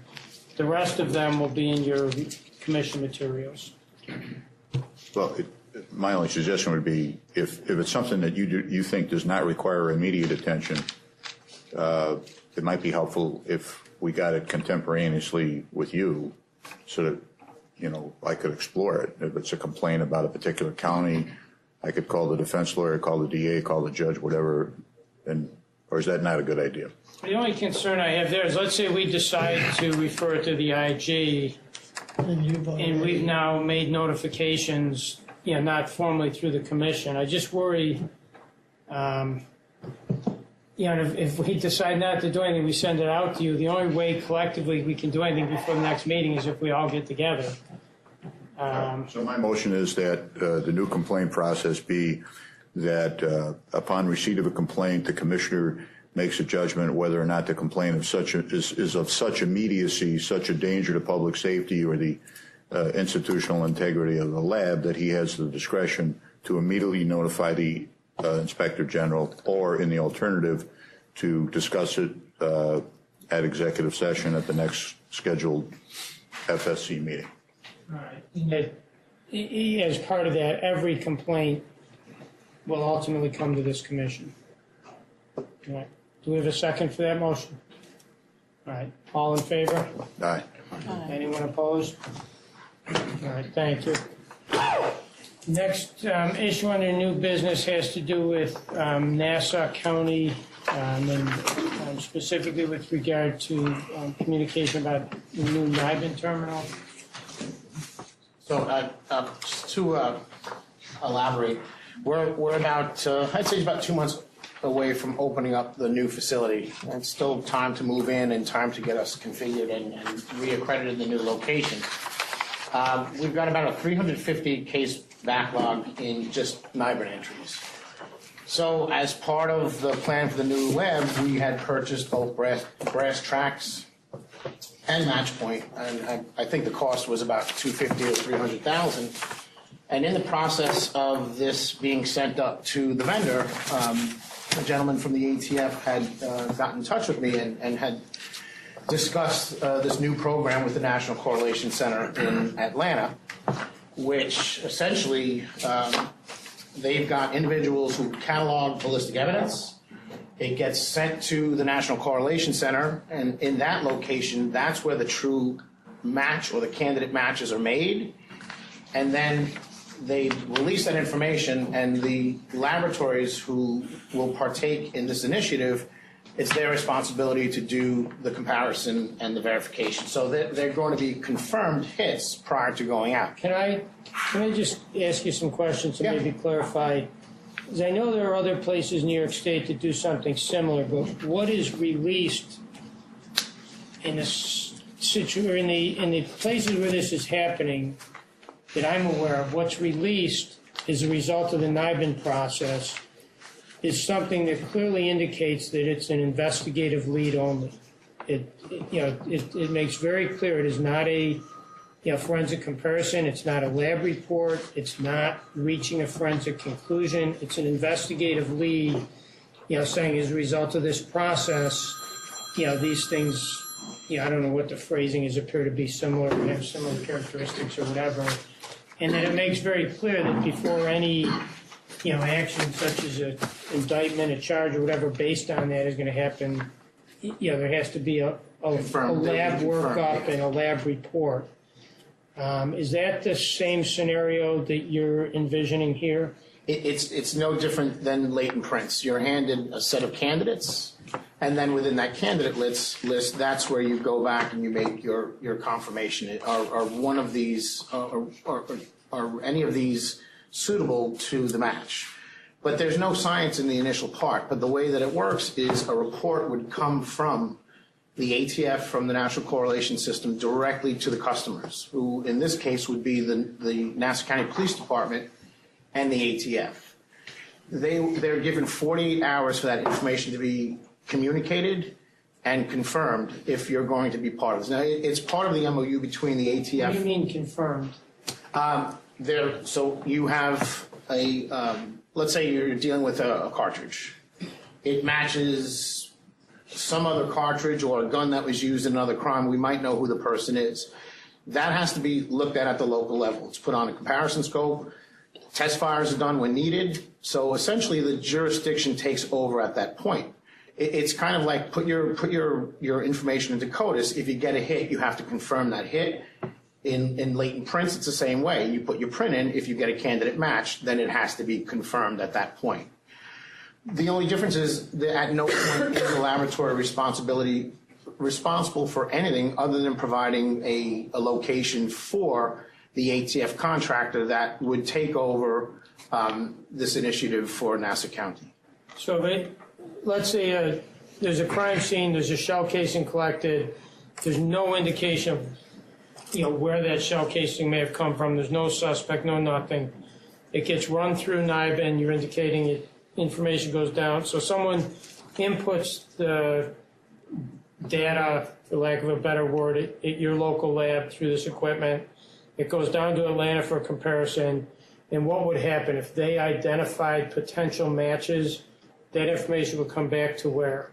That information would go back to the submitter, which would be the case detective. All right. And that would either be the ATF person or a Nassau County detective? It would be the ATF communicating with a Nassau County detective. However Nassau County decides to set that up, it might go to their evidence unit, and then the evidence unit will then distribute it to the case detective.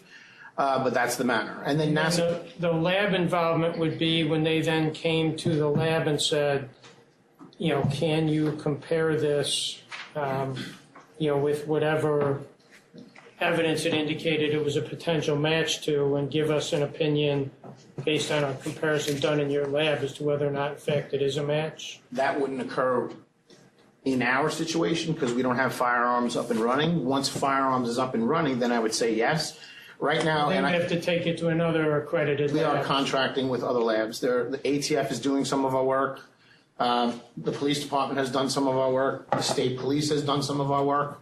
One of the things that I wanted to mention was that at some point I'm hoping to be able to take some of the backlog of NIBIN within the state labs, especially the labs that have helped us out, and place those in. And it goes in with the laboratory's ORI, so the hits would go directly back to the agency that was responsible for the submission. The intent is to take it over after we're accredited, and I'd say it'll probably take us 12 to an 18-month period to get accredited in firearms. The option at that point is to take it back under our jurisdiction, which I'd be more than happy to do that. And if you know the answer to this, but that equipment you referred to, in some places the ATF has it in labs, in some places they have it not in labs, correct? So it's nothing, this is being done elsewhere not having come to us because the physical equipment doesn't happen to be sitting in a lab. You're But a bringing it to workstation. us just because you want to have the workstation in your lab. Well, that's the thing is we originally intended on having it, and once they noticed that we were making that purchase, they said, look, this is a good initiative. They're not funded to deal with every lab in New York State at this point, but it's, we're one of the first laboratories to take part in this initiative. And I just think it's a great opportunity because rather than spending time cataloging, which isn't scientific, anyone really can put it on the instrument and upload the information. It's the comparative portion that is a science. So I felt that this would be a great initiative to get rid of the 350 cases that have been waiting that aren't the highest profile cases that we haven't sent to the ATF. Any major crime that has occurred in Nassau County has been taken care of immediately. These are shell casings that may have been on the ground in an area that may have not been. But if you don't do this, potentially what you're missing, those shell casings that may be shots fired may be related to 2 homicides Absolutely. you have, and the key to solving those cases might be in that shots fired. And right now you're missing that because they're sitting in a pile. Absolutely. Yeah. I mean, we were referred to many, many moons ago as the black hole of CODIS because we weren't putting entries into CODIS. This is a way of saying if we have a linked case between Nassau and Suffolk County, we may not know it yet, but at this point, that information can be available through this program.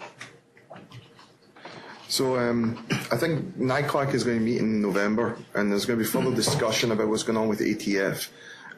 Not to just, it's like an add-on to what Pat's bringing up, but just I think it should be mentioned, is ATF is asking for MOUs to be written between different agencies so we can have access to their databases. And they've put requirements such as Pat has mentioned, such as, after we give you a notification, you've got 48 hours to get the analysis done.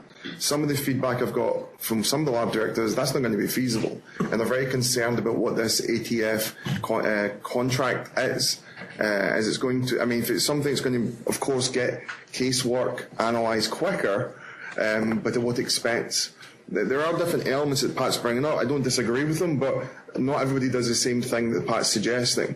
You're indicating that there is they are saying, the ATF is saying that if we let you do this, when that investigative lead comes back, the lab has to agree. That's what you just said. To do the lab work within 48 hours?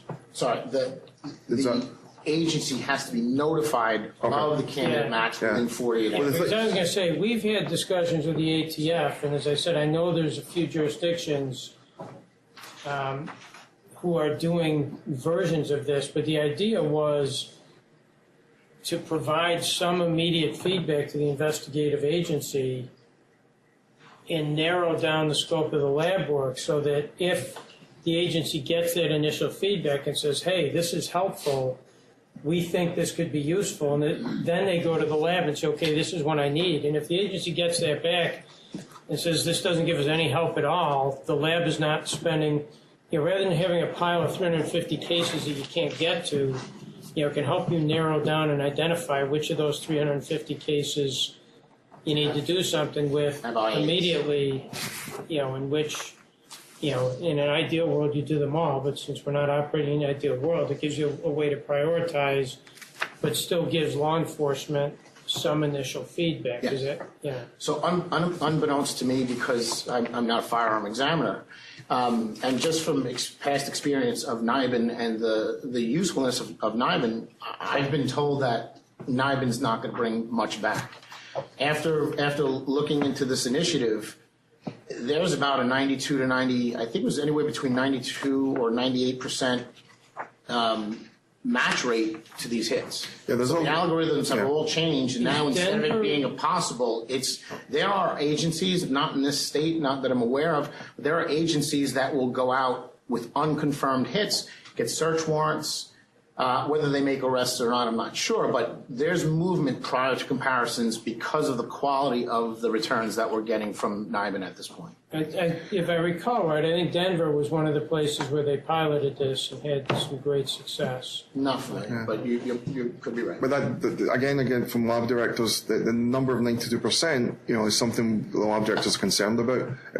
Because sometimes the data can be represented different ways, and because a lot of the agencies, like for my agency, we don't give unconfirmed hits. We have to do a physical examination of the evidence before we have the investigator use that information. So again, I'm not saying that's like best policy, just saying that's a policy. So I just wanted to bring to your attention, this is something that is going to be discussed at NICLAC, mostly about the MOU, what the purposes of the MOU is. Not really about what Pat's doing, it's more about what each individual laboratory director is going to be dealing with moving forward.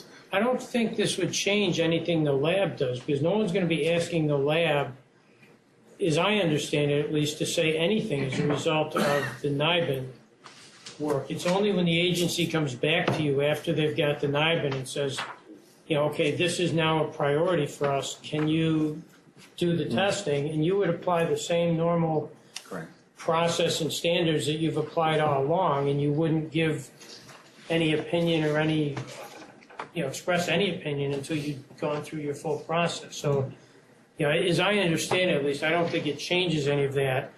And I did not understand the 48-hour to be as you articulated it, because that would defeat the whole purpose of this thing. I don't think any lab can return something in 48 hours, but they do have a responsibility to notify their investigators within 48 hours. I think that's the question, though. Notification based upon what? And that's what we're talking about. And I'm confirmed. I know the answer. I'm just saying that's why we have a difference of opinion. For me, making that notification within 40 hours is a physical examination of the evidence. It's not the lab that's making the notification. No, that's what I want to do. That's ATF is making the notification. ATF straight to the customer. But the physical evidence is uploaded into NIBIN by an ATF contractor working in your laboratory under your quality management system. Location of the laboratory that's dedicated to them.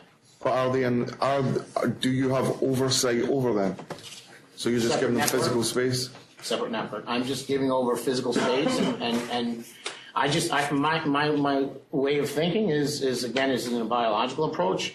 Once we know we have a candidate hit in CODIS, the first thing we do is we rush the case and complete it because we know that it's going to be a hit. But most of the candidates, well, I'm not saying most candidates hit, but it's just if you have a major crime where there's a match to it or a possible match, we would, again, it's not me that's saying, hey, look, you have a good match here. It's something that obviously it's the police department to decide whether they want that, brought to a rush status or not. So I think what I'm confusing, unfortunately, is you don't have a firearms unit right now, so you're not generating test fires. No. So that's where I think that's a bit of a unique situation where if you apply this logic to a laboratory that's doing firearms analysis, I think they would have to come under your quality management system, because I would be generating test fires and then handing them over to ATF. Comparison would, yes. But again, if I decide to keep the inventory under the control of ATF because they're doing such a great job, I have that option also because it's not considered a science. When we first got accredited for latent prints, we didn't get accredited in processing because the police department was still processing. We did the comparisons. It's not identical, but it's similar to what we did in the past with latents. And I just, like I said, it's a way of clearing the entire backlog, and then hopefully, again, as I've made the recommendation as to can you guys at least open up the gates to other laboratories which have large backlogs. But right now, this is just a pilot, and they're going to see how it goes here. I don't think they have the funding to support the entire state. But I think I was fortunate, or Nassau County was fortunate enough to be one of the first people on this. Other comments or questions? Why are you saying it's not considered a science? You take a piece of paper, you put it on a copy machine, and you upload it. There's no interpretive value to it. It's not, hey, is this good or not? Is it good enough for a comparison? Are the striations or the markings good enough for a comparison? None of that's done at this level. It's done at the National Correlation Center. I just want to correct you. I'm sorry. I don't know if there's a piece of paper. The physical evidence is examined and photographed in three-dimensional images, and the image is uploaded. It's not a piece of paper. Correct. Right. Well, what I'm saying, I'm comparing it, ballistic evidence to it. Do you consider copying a piece of paper science, or do you consider it just a catalog? It's the same as we're taking a piece of physical evidence. When they are taking a piece of physical evidence, they're putting a three-dimensional image up. They're not working with the physical evidence. But when a hit comes back and it needs to be confirmed, it's the police department's responsibility to compare the physical evidence, test fires, whatever is required to be done in order to make a physical match. It's also my understanding that nobody, no matter what happens in Atlanta, nothing is coming back saying this shell casing came from this gun or any. It's basically saying you may want to look at this. This is a good investigative lead. Yeah, this is an investigative lead that you may want to explore. I'm not sure I'm not sure, maybe Pat could answer, is it a candidate list they give to the customer, or they're giving what they believe is the best? They're giving them what they believe to be the best match. Right, so the detective, because usually in our agency, there's a candidate list of 30 of the breech face, 30 of this, 30 of this, and we're looking at all of them, and then we make a determination. You know, it's not always a top candidate, and they've got trained people in ATF and Atlanta that can do that. Change if it comes to your lab. That's policy, yeah. None of that would change.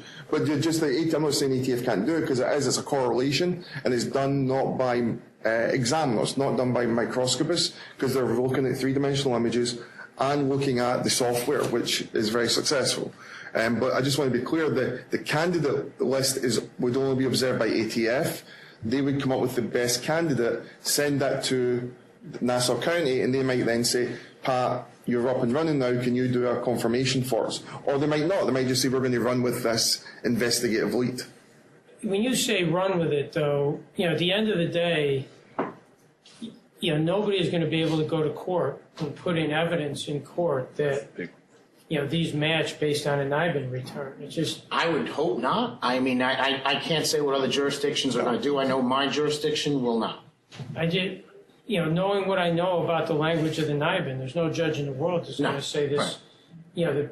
The only thing you could take to court would be when a lab going through the full process does their comparison and issues a report saying it's my opinion. That there's similarities or whatever the language of the opinion is. I'm not aware of any instance where any agency has tried to put it in, and I think the language in those, whenever you get back from NIBIN would preclude you from doing that. It makes very clear it's nothing but an investigative lead, is my understanding. Correct.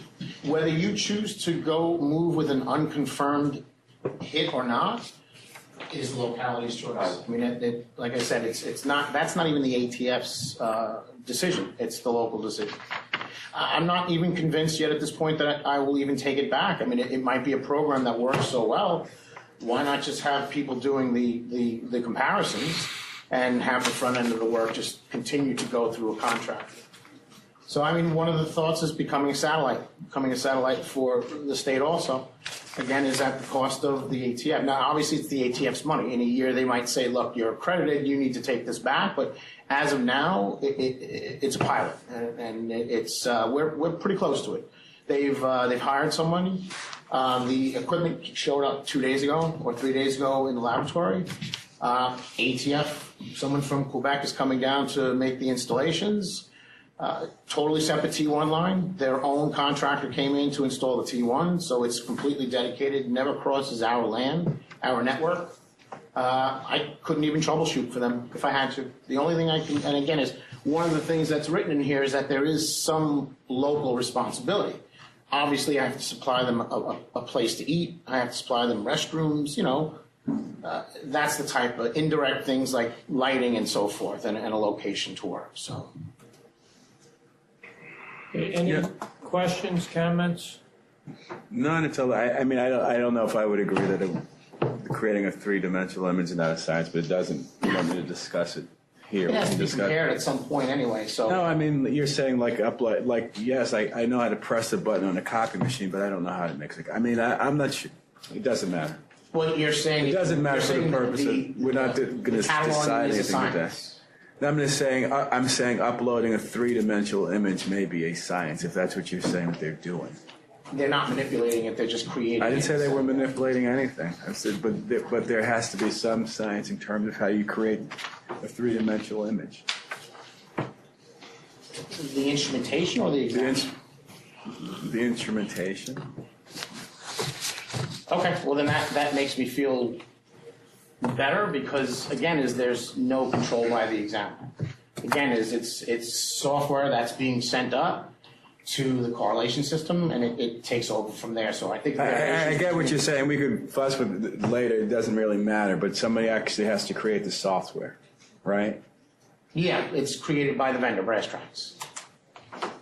I guess one of the things for me that if we ever became aware of an instance where someone tried to admit this evidence in court, then I would think we're moving to a spot where we should be getting involved.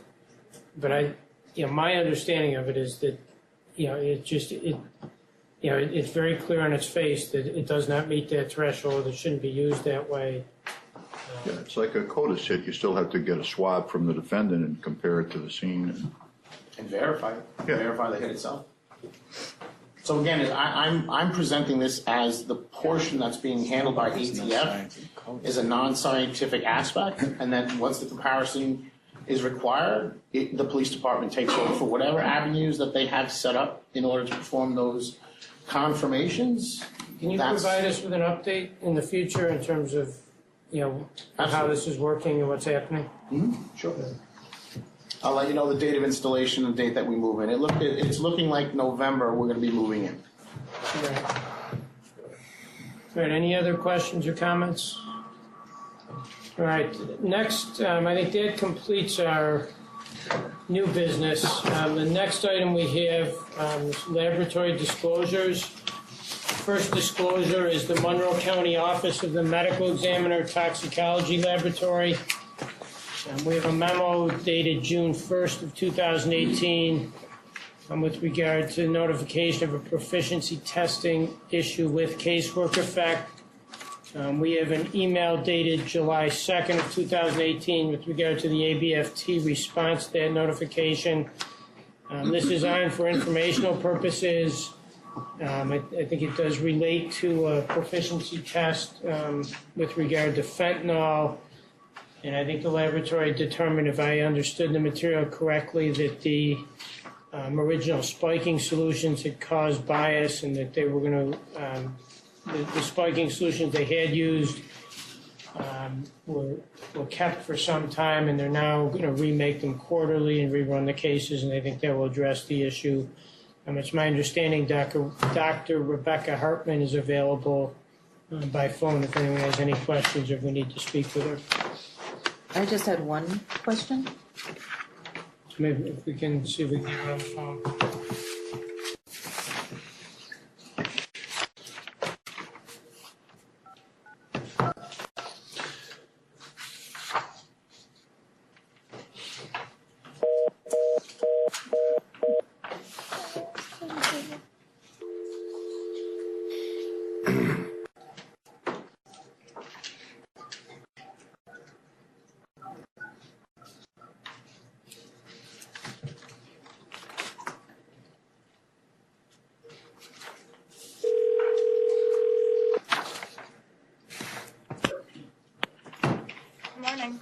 Rebecca Hartman. How are you?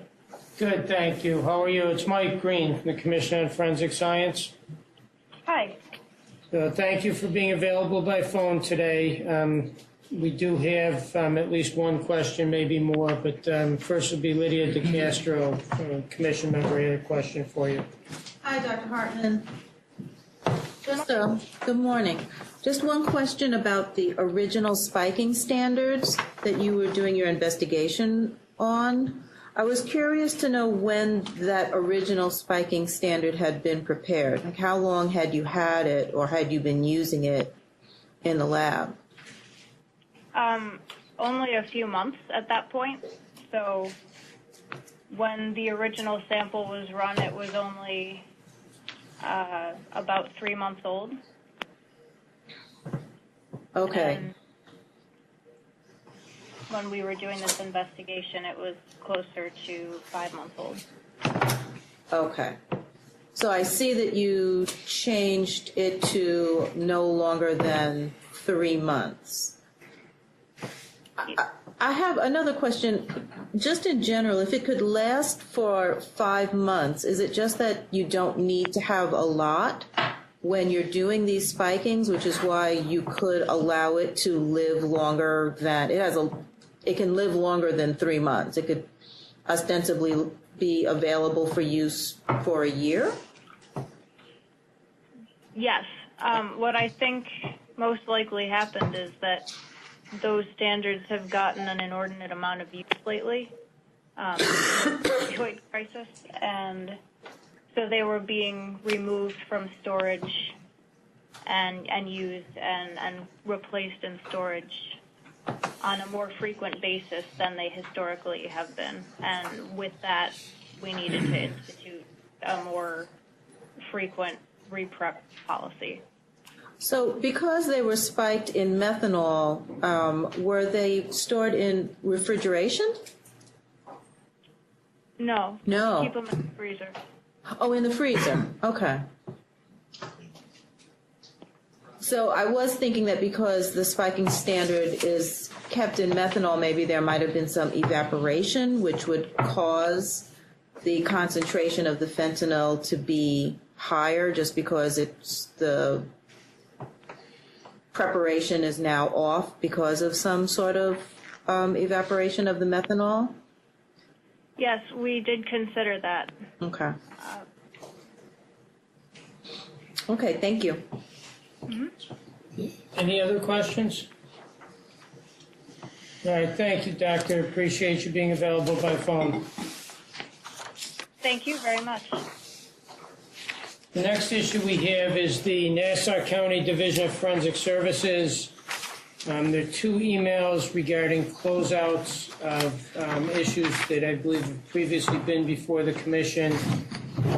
One with regard to missed sperm identification on slides in a sexual assault kit, and the second with regard to a CPI calculation. We do have Karen Dooling available by phone if anyone has questions. She had to leave to a legislative meeting, so I'm going to have to switch hats and maybe move my seat if anyone has a question. Does anyone have any questions? Might be speaking twice in one day. All right, I think you're off the hook, Pat. Thank you. Thank you, everybody. The next we have the New York City Office of Chief Medical Examiner, Forensic Toxicology. There's an email dated, well, actually two emails. They're both dated August 27th of this year regarding the closeout of a reporting error. Closeout of the root cause analysis regarding a reporting error that we reviewed at the June commission meeting. And the letter describes the implementation of 3 recommendations from the root cause analysis report. My understanding that this has gone to ABFT and that they have not expressed any outstanding concerns. Dr. Cooper is available by phone if anyone has any questions. If there's nothing there. The next we have the New York City Police Department Police Laboratory. There's a letter from July 27th. There's an email chain dated August 8th. A letter dated August 2nd, and an email chain from August 2nd. One issue is an initial notification with regard to a proficiency test where both the analyst and the verifier, if I read this right, came to the same incorrect result, and that there's been a root cause analysis initiated. The second item is a closeout of an issue involving an incorrect weight, and that's something that I believe we have looked at in the past. I don't know, Scott, if you have anything you want to add there, or if anyone has any questions. The only thing to add I have at the moment is that in regards to the proficiency test, ANAB asked for an update in writing by September 30th. So we expect to send them a communication by that date and also CC the commission. But right now we're still in the process of doing the root cause analysis. Right, and that material obviously would then make it into our next commission meeting. All right, any other questions? No, thank you. Wait, I'm sorry. Yeah, that's okay. I did have one question. In the root cause analysis, potential causes, one of them was, this is on page, I can't read it, 337, I think. The analyst was rushing to perform the quantitative analysis. This rushing was self-imposed, which I'm familiar with. So I was curious to know, one, how long do these quant analyses take, this particular analysis? Do we happen to know? The quantitative analysis, generally what happens, most of the examiners, when they're doing their analysis, prefer to have samples running before they go for meal. So when they come back from meal, there's some, they're being efficient, they're trying to be efficient. But the quantitative analysis, this examiner, I believe, does their own. So depending upon what other instruments are available, what's available, they could run through the night. So the analysis might not be ready. So I think in this particular instance, the person had in their mindset that I want to get this on before I go for meal. And it was incorrect mindset. But we put that in there because I don't know if it really is a true root cause, because they are saying, well, I'm rushing. I'm like, well, the laboratory is not rushing you. Right. We have a very good communication between the DA's office and the laboratory. If we can't get the work done, we can't get the work done. We can only do so much. So I think it was more in her a way of analysing evidence. This is where I like to be before I go to meal. Yes. And I think that caused this problem. How many, just curious, Sure. how many instruments are available for the analysts to use? So Just curious. Okay. You know. We have about over, I'm going to don't hold me to the numbers. We have over 40 GCMSs. So I'm not sure what state of analysis she's at. She might have been doing qualitative analysis before combining them to quantitative analysis. And we have about, I think, 6 quantitative analysis. So we have plenty of instrumentation, but we also have plenty of examiners who are using them. So My last question is, are your meals a set time in the lab, No. like 12 to 1, 1 to... No. No, we prefer, because as you know, each case is different, so we allow the analyst to prioritise what they feel. When we got a massive influx of 50 people, we thought about it, but it's better to leave the analyst the ability to choose their meal. Sure. That's all I have. Thank you. The other question, just briefly, the second reviewer, what is her or his function? Because it just seemed like, just from the amounts, that it'd be fairly easy to catch. Yes, so this is the weight issue, correct? Not the proficiency Just the test. weight issue. Yeah. Because it seems like the detective called back and said it can't be that much. Yes, and it couldn't be. What happened was the system failed, and that's where the last time this was discussed in the executive session, because the issue was that at a certain stage of analysis, if you have a certain amount of cocaine or heroin of a certain size, we have it verified by a supervisor, and that verification process did not happen the way it should have happened. And What did you do to address that? Unfortunately, discipline. It was because it was poor judgment. We did an investigation in regards to integrity because we felt we had to cover that base. We didn't feel that. We just felt on that particular day, that examiner and that supervisor did not conduct themselves the way they should have conducted themselves. I've known these individuals for a long time. They were contrite, they were apologetic, and I took it down to just a bad day in regards to that. But I also felt I couldn't let it go without some form of discipline, so I took discipline. Right. Which in the police department is taking time or money from their paycheck. Got any other questions? All right. Thank you, Scott. No problem. Next, we have the New York State Police Crime Lab. 2 issues. The first is the closeout of a toxicology issue. This is something I believe that has come before us before, involved the potential false positive, and that if I read the materials right, the lab identified 39 affected cases and issued amended reports, and made external testing available where it was needed or as needed. We do have Ray with us here in Albany if anyone has any questions. And the next issue, as I understand it, is an initial notification of an incident where a biology analyst didn't follow proper evidence handling procedures, and that it compromised, if I read this right, the ability of the firearms section to do analysis. A corrective action plan, I believe, has been initiated, and a root cause analysis is being performed. And again, Ray is here with us if anyone has any questions. Ray, was the case, was the prosecution effective? Or was there an arrest? We've notified. Would you like me to come? Yeah, if you could, please. Thank you.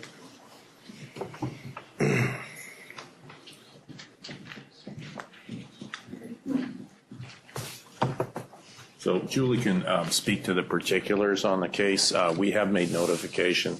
So the request was actually for a combination of gunshot residue as well as identification of the wearer of the shirt. So we did provide notification. If you could provide a little more background. Yes, but we had consulted with the firearms supervisor who indicated that the serology examination should precede any potential gunshot residue. So the forensic scientist was given written instructions in an email and followed up verbal instructions by a supervisor and failed to follow those instructions. So as stated in the notification, the firearms supervisor, because a cutting was taken near the apparent bullet hole entry in the shirt, that the gunshot residue could not be performed any longer due to the cutting and the application by the forensic scientist in the bioscience section of Sharpie, permanent marker. Both the agency and the prosecutor were notified that the GSR could no longer be conducted. Is there an arrest or is there a case pending? It's my understanding that it's still pending. Okay. But I don't know what the current status is. I take it the shirt was not still being worn by the victim.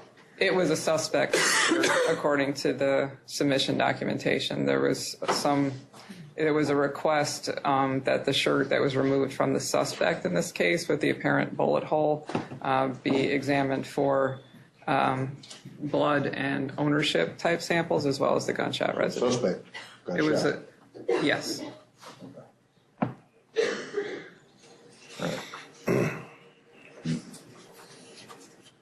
Any other questions?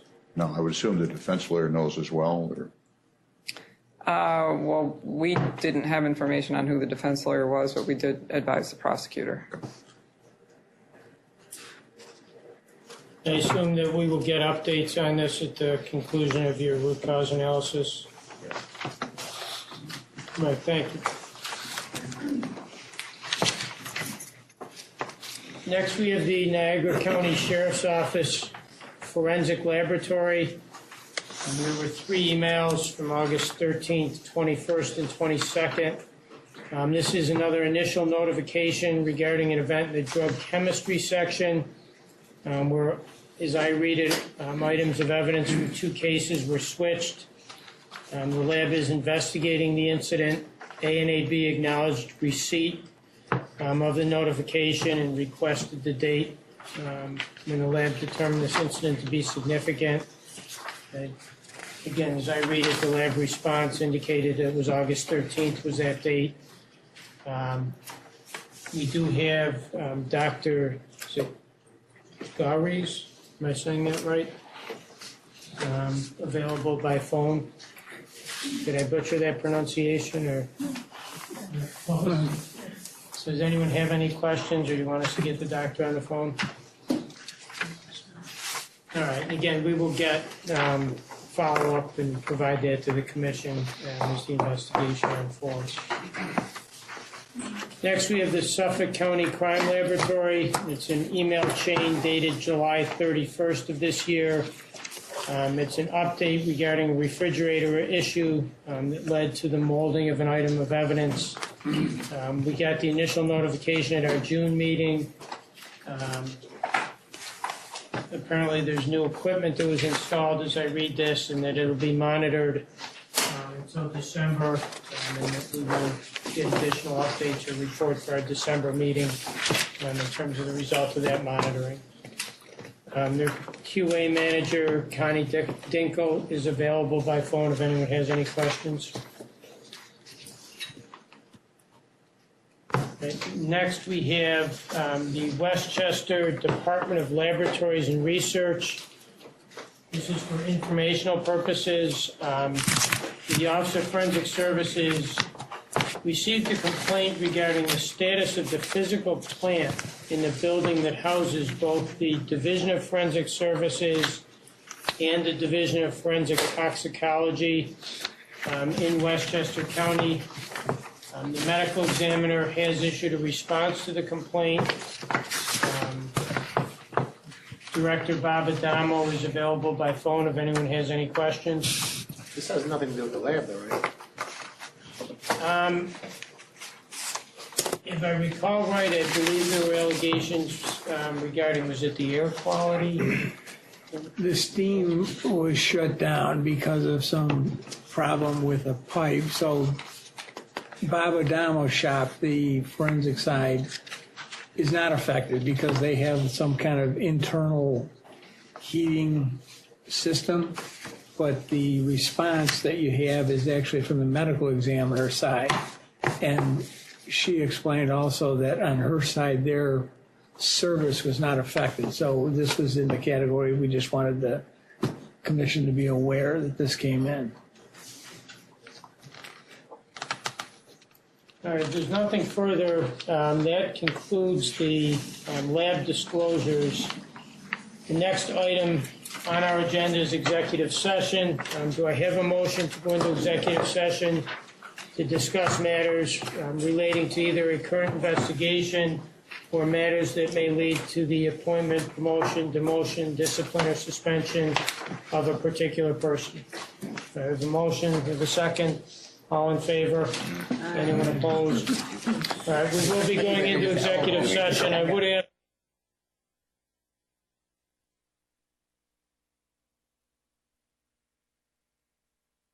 Back on.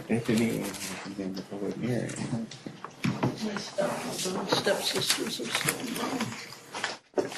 Up this year. Not good. Well, it was a All little right, bit we're all my own set. fault. So we are back on the record in session.